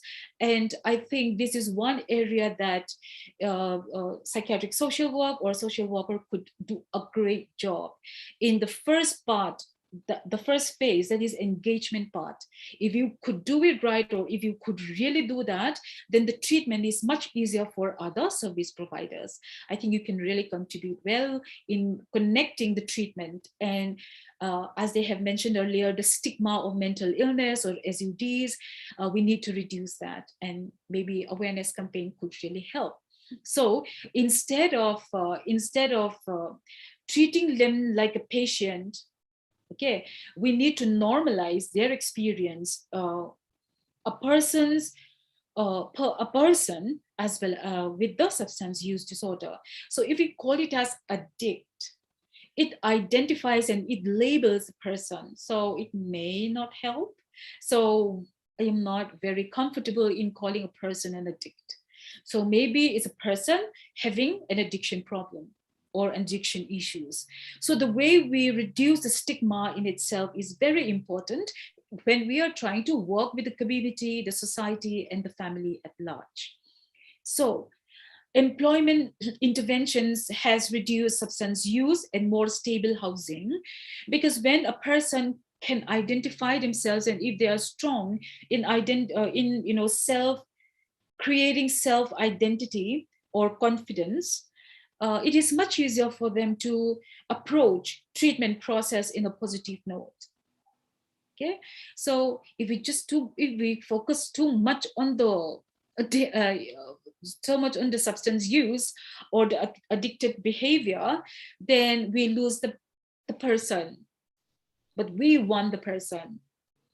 Okay, so if the person and I can work together in terms of this addictive behavior, it is much easier in the treatment process, rather than I'm or a service provider trying to push or to rectify the issue. We need the person. So when we are talking about addressing specific real life problems early in treatment, we need to destigmatize the illness or the substance use or the person in itself who's been engaged in that, so they have more confidence. And also, we should not give them a miracle solution. There is no miracle solution.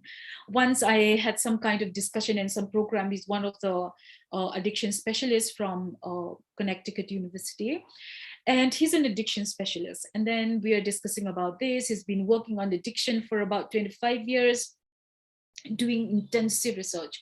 And then while we are discussing about that, and he was saying it's so difficult to know the best practices of treatment for addiction. And that is why, so we are all learning. And most importantly, the cultural context is so important. So whatever things that might have happened and which works best in certain European countries or America or Africa, it might not be that great in Mizoram. So I'm speaking only for Mizoram, but in Meghalaya or Nagaland. So we all have our differences, and we need to have address the specific cultural issues that we are having. So that's why we need to address that point. And the next point that I would like to make is plans for clients' cognitive and functional impairment. So when someone is engaging in substance for so many years or so many months, they lose out quite a lot of skills that they need to learn. And sometimes their substance is inhibiting certain emotional responses, and also it reduces their confidence as well. So because of that, they try to isolate themselves from the community, which is very important in order to recover. So that's why we need to understand where their impairments are, and at the initial stage, we need to do that. Like some of the people may have difficulty in relating. Family-wise, it's fine, but relating with friends, sometimes because of the substance use, they could not function well, maybe in the office or in the workplace or in academic settings. And by the time they're going to miss out quite a lot of their educational or academic performances, and they lose out so many things, and it will decrease their self-confidence and their hope as well. That is why we need to understand, as a as a person who would like to help, we need to have this understanding of their own functioning, the way they think and the way they function in a normal setting. That is why this comes a long way, because individualized treatment planning is important. I just repeat again, individualized treatment planning, even if some, a number of persons are coming for a substance use disorder with CODs, our treatment should be different depending on the cognitive and the functional impairments that they have. And also, the next point is use support systems to maintain and extend treatment effectiveness. Support system. I cannot stress enough the importance of support system in the program, in the treatment providers, like the mutual support movement, like AA. We have AA in Mizoram, but I don't know whether they're active or not. So it may be good that somebody could initiate, maybe the university, the college, I don't know. Maybe that would be the good initiation from the university side to have an AA program, at least in Aizawl area or in the campus area. So to start with.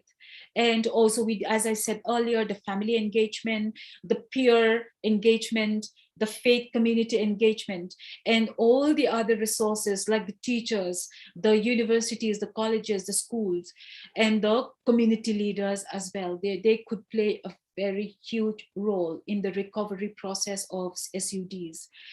This can be particularly true for clients with substance use disorder as well as the co-occurring, because they need multi-layer support.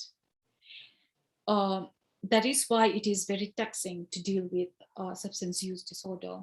And if you feel burnout as a family, as a friend, as a well-wisher, do not feel bad when you feel burnout sometimes, because it will come, so, once in a while. So that is one thing that we need to understand. People with co-occurring disorders are more likely to be hospitalized than people with a mental or substance use disorder alone. There are 3 models for delivering care for co-occurring disorders: coordination, co-located means coordination means coordination among the service providers, like people, all the support systems. Co-located means we need to identify where it is situated.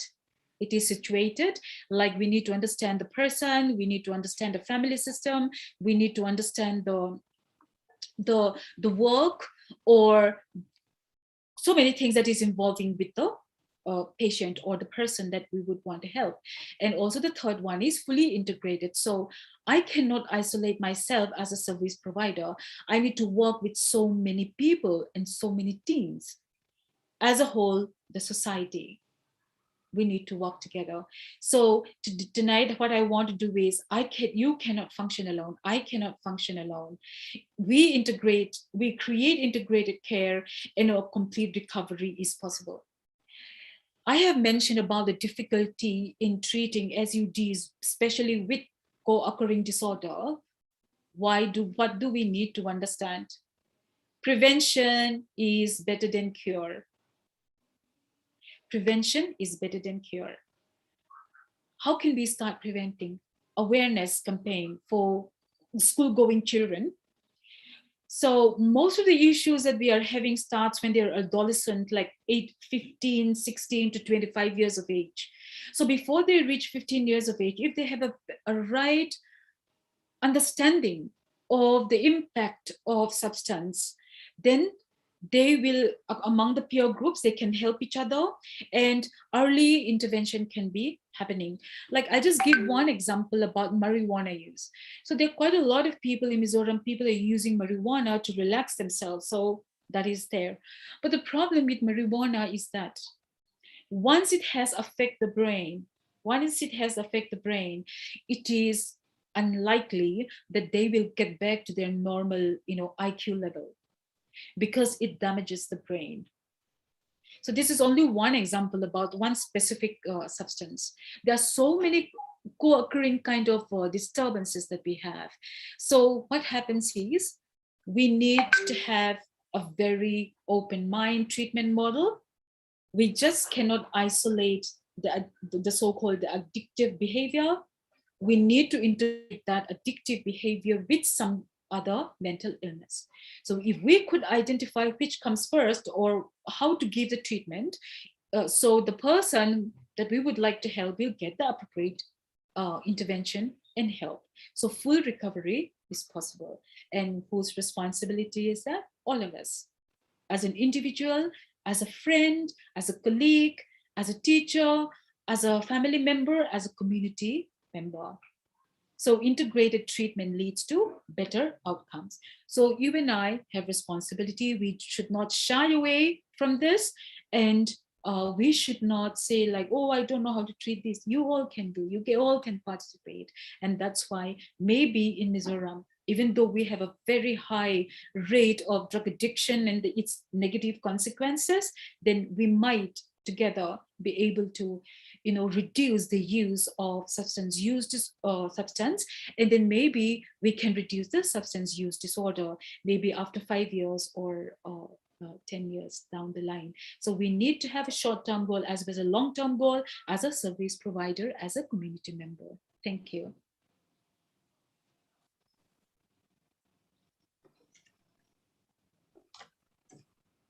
Thank you very much, ma'am, for your interesting session. Ma'am has given us a rightful information on substance use disorders and its impact on the abusers as well as the other members of the family and the community.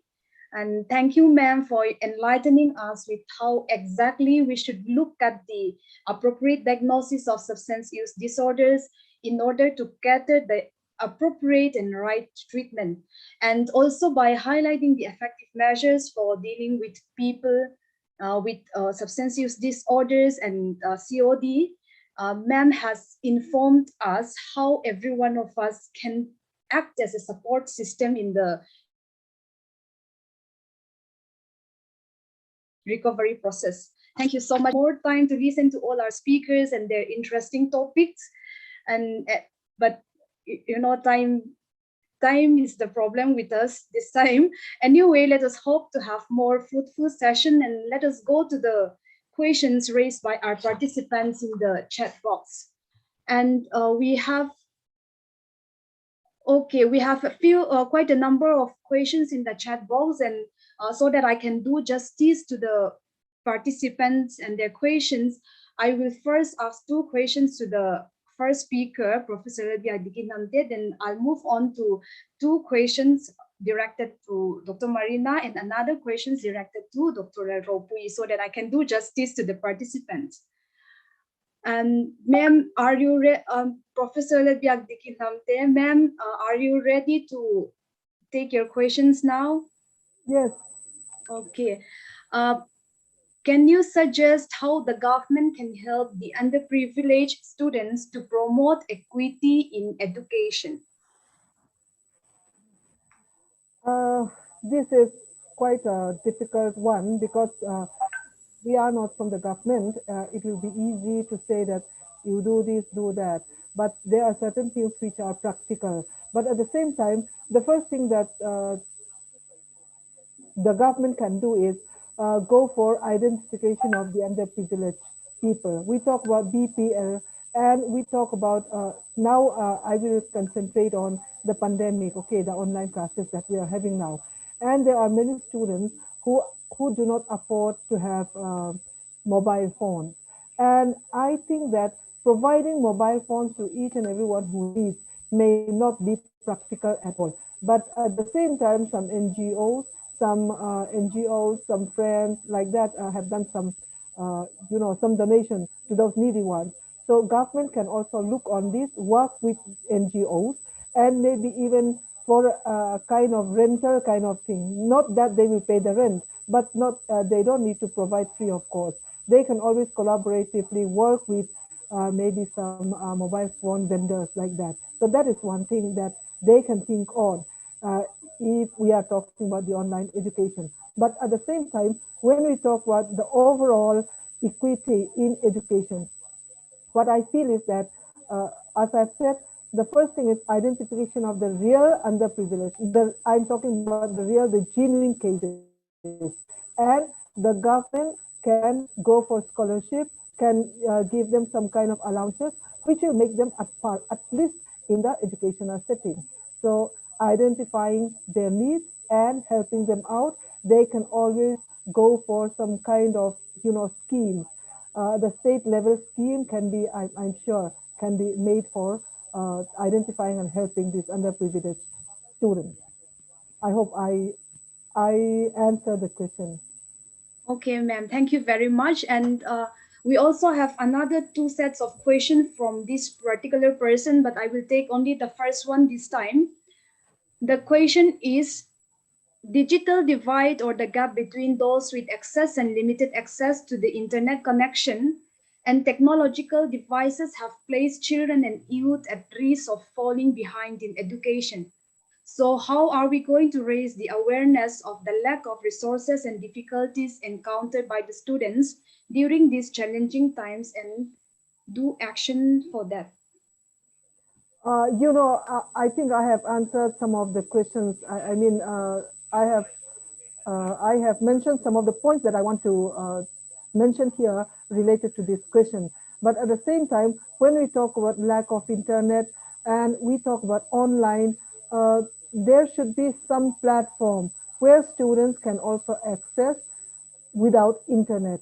So availability of internet is a must, but at the same time, without internet or when they have the internet. That means online classes, for example, it is designed for 10 to 11, for example, 10 to 11 in the morning. Someone is not having internet. That means that same student may be provided the same kind of education, the same kind of instruction when she or he is able to get the internet. That means putting it like sometimes we use the YouTube channel, or we can send this to the WhatsApp platform or any platform that their parents may have or their neighbors may have, which they can access whenever internet is available. So that will be one area where we can tackle the problem of digital divide. But the digital divide, the technical know-how, all these are some new things that needs to be carefully, carefully studied, carefully planned. And I cannot, offer immediate solution to this. But with research-based findings, I'm sure that we can tackle this one also. Okay, thank you very much, ma'am. Although there are a few more questions directed to you, I will first go to the questions being addressed to Dr. Marina. This question is quite interesting. I'm a clinically diagnosed OCD and religious OCD. I'm working in a remote area where I cannot keep in touch with my psychiatrist very often. Can you enlighten me on how to cope with this? Yeah, thank you very much for that question. I am humbled that you asked that question. I think that you're very brave to ask that question because it's a really personal question. And unfortunately, I'm neither a psychologist nor a counselor or a pastor, so I will not be able to assist you much in that, except say that I can pray for you. And I understand that you would like to have more contact with your psychiatrist and then you are able to.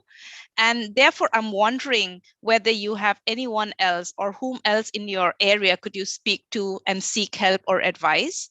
Perhaps you have, some Christians around you, people who you go with to church, your close friends. So perhaps these are the people that you could speak to and share. And I think you're in a good place because you're not running away from your problems, but you're able to face it head on. You're able to recognize it and named it. And I think that's the first step, the recognition of it and the acceptance of it that will lead to your recovery. And I wish you all the best as you go through your treatment and, the process of recovery. Thank you. Okay, thank you very much, ma'am. And the second question is, you have mentioned about the faith in community and the aspects. But can you talk about the emerging individualized religion, mental health, and their influences? Yeah, I am not too sure whether I got your question correctly, but I will try to answer as I assume what you are asking. I have said in my presentation that the emphasis in the West is in the that I was talking about, what churches can offer to an individual society in an individual society, and also to the youth who are quite isolated and not really not really considering themselves as Christians or belonging to a faith-based community or faith-based organizations or even to a church. So in the West, the emphasis is on the individual, and the community is made up of individuals. And in other areas, like in the global South, in most global South countries and contexts, an individual find his or her identity in the role, responsibilities, and position that the community ascribed to him or herself. So there is a difference in that. And to have a space where one can feel accepted, like I had mentioned, which the church can offer, is very important. And if there was a community who were willing and able to listen and support the individuals with mental problems, this already is a big help. So this is what I had tried to suggest and propose and see as a prospect, that this is where the church can offer their help in this area. And I know that, I'm sure we all know that we have learned this from school, that human beings are social beings and we're not meant to live alone in isolation. So I think individualization of the society is slowly bringing in more social or mental health problems. So I hope I have sort of answered you, but I'm not too sure that I got the question right yet. Thank you. Okay, thank you very much, ma'am. I hope the audience are satisfied with your answer. And before I go on to the question, here's a little reminder to the participants that feedback link have been posted in the chat box, and please do fill it up, the link. For only those who have filled up the form will be able to receive your e-certificate. So please go to the chat box and find your link and do fill it up. And let's go to the question addressed to Dr. Raupui. Ma'am, what can school and educational institutions in general do to prevent substance abuse? Schools and educational institutions in general do to prevent substance abuse? Yeah, thank you for the question. Am I audible? Yes, ma'am, you are audible. So thank you for the question, because as I mentioned earlier in the last the ending of my presentation, prevention is better than cure.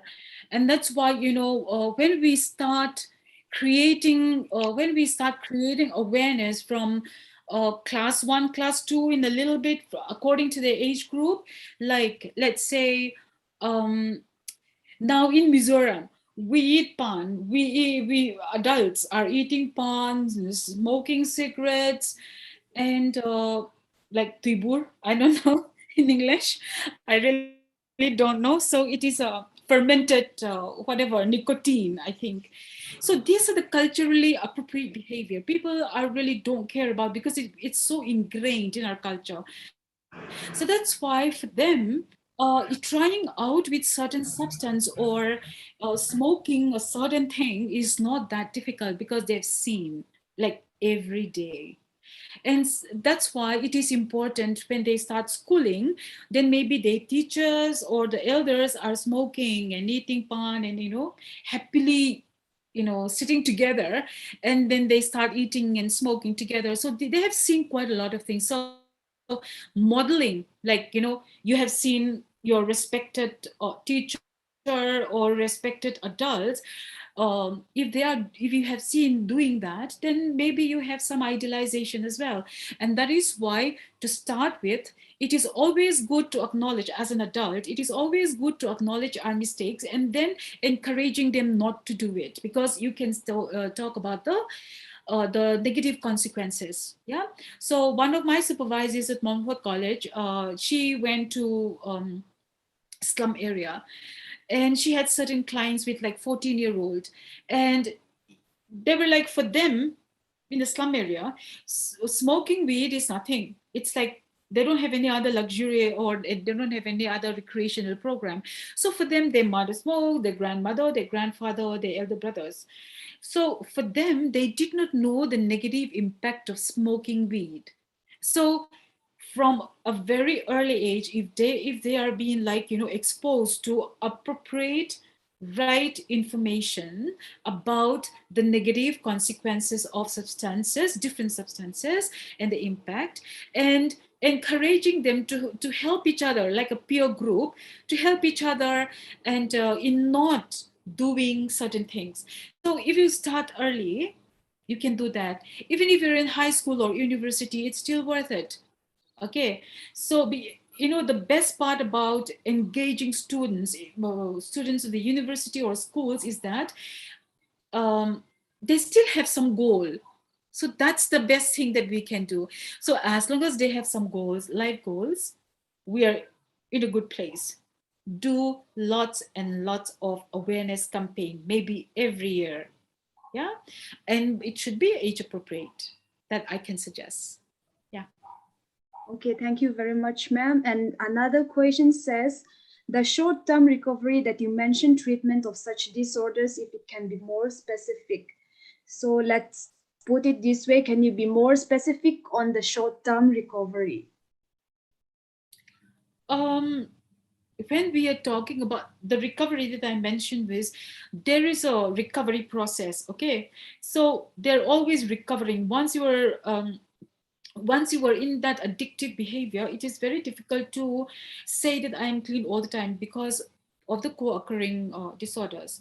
So when I talk about the recovery, and what I'm thinking is, or recovery, I'm talking about the recovering treatment process. That means, as a service provider, I need to plan, individualize. I need to plan along with the person how to have a short-term goal, a short-term recovery goal, and a long-term recovery goal. Okay, so it is not about the short-term recovery. It's like recovery is recovery. However, if we look at only the long-term goal or immediate goal, we miss out both. So we need to have two things, approaches. One is having a short-term goal with the person, and also encouraging them to have the long-term goal, so that the recovery process could be a holistic approach. The one thing that they need at the moment, it could be their relationship with their parents. Yeah, it could be that without the family's intervention, then our recovery role is to, as I mentioned earlier, this is where the social work department and psychiatric social work department could really help, is that to bridge the gap between the patient or the person and the family member. So that is a short-term process, the short-term need of the recovery process. The long-term could be like having a goal, having a long-term goal like career, that somebody might need to prepare himself for about 3 years or 4 years. Am I responding to the question? I hope so, ma'am. Thank you very much. And we have one more question directed to you. So this shall be the last question addressed to you. What role can family members play at home in helping a person with substance use disorders to commit to his recovery goals? Okay, acceptance. The easiest way is to accept. When I said acceptance, I am not talking about condoning the behavior or the addictive behavior. I am talking about the person who has difficulty or who is abusing substance. So sometimes we think that, like, let's say, when someone is too drunk, they show certain kind of behavior. It's coming from them, definitely. However, because of our burnout, because of our this, because of our stress, sometimes we connect the addictive behavior and the person. And when I said the person, is that you are your son, your brother, your sister, your aunt, your uncle. They're going to be that person all the time.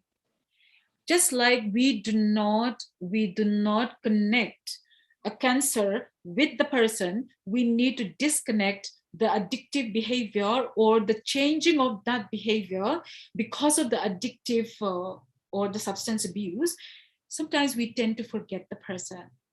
We tend to forget the goodness in a person. And that's why we feel so frustrated. And that's why there are lots of fights. Or maybe we tend to say like, oh, if you really want it, you can stop it. If you love me, you can stop it. Do not blackmail the word love with recovery. We cannot do that. You love the person and hate the behavior, so help him to accept his addictive behavior.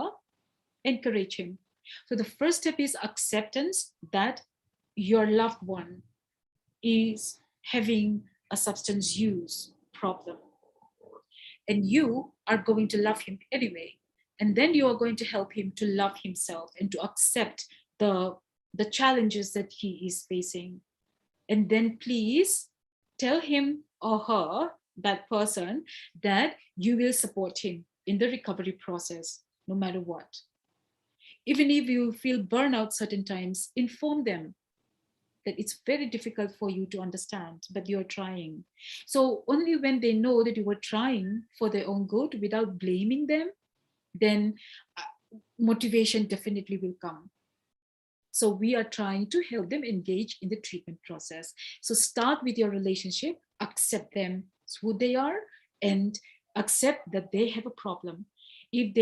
If you are peacefully accepting that, they will also learn how to accept that they have an issue, and they are willing to go for treatment because you have hope. So you can give the hope to the person who doesn't have hope. And that's one of the best things that could ever happen in therapy or in recovery process. Thank you.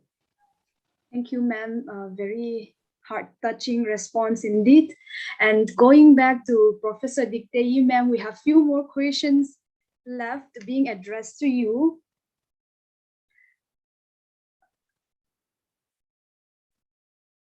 Ma'am Diktayi, are you willing to take few more questions, ma'am? Yeah, sure. Okay.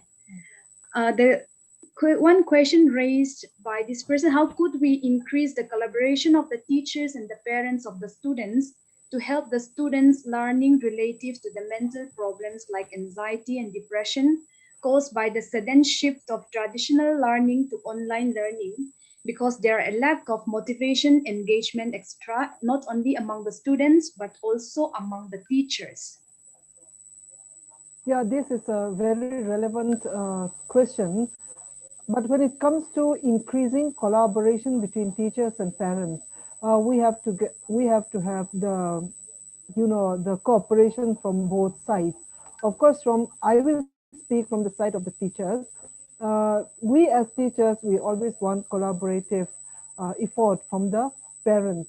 But sometimes parents feel that we are sending our students, we are sending our children to teachers. It's their job, not ours. That kind of mindset has been there let me say, for a very long time. But with this COVID pandemic, which requires that parents also have to teach their children at home, the collaboration that we are talking about becomes more and more, necessary, and we have to find some ways. So important thing is we have to create an awareness among the parents that education of the children is collaborative effort between the parents as well as the teachers, and that they cannot send their children to school and thought that everything is done with. That when they pay the fees, when they buy the uniforms and provide tiffins, their job is over. But it's not that. So the first important thing is to create an awareness among the parents. Sometimes some teachers are also not cooperative towards uh, the discussion that they have with the parents. So it has to be, you know, uh, like willingness from both the sides. So it is the responsibility of the teachers to try and come up with some plans and strategies to make the parents aware that the development, the education of the students lies on not only on the teachers but also on the parents. So it is important at this stage, especially during pandemic, to have more connection with the parents. The teachers should be the one who should step forward to have that kind of conversation with the teachers, I mean parents. In university system also we have parents teachers meeting online, and you can call for some kind of online meeting, but we are again talking about underprivileged people and even the digital divide. So it is best that if they have the phone, we teachers can start talking to the parents. So we have to increase, at least try to find out some strategies to talk to the parents directly and let them know that they are very much part of the success of their children's education and their children's life. I hope I answered Yes, ma'am. satisfactorily.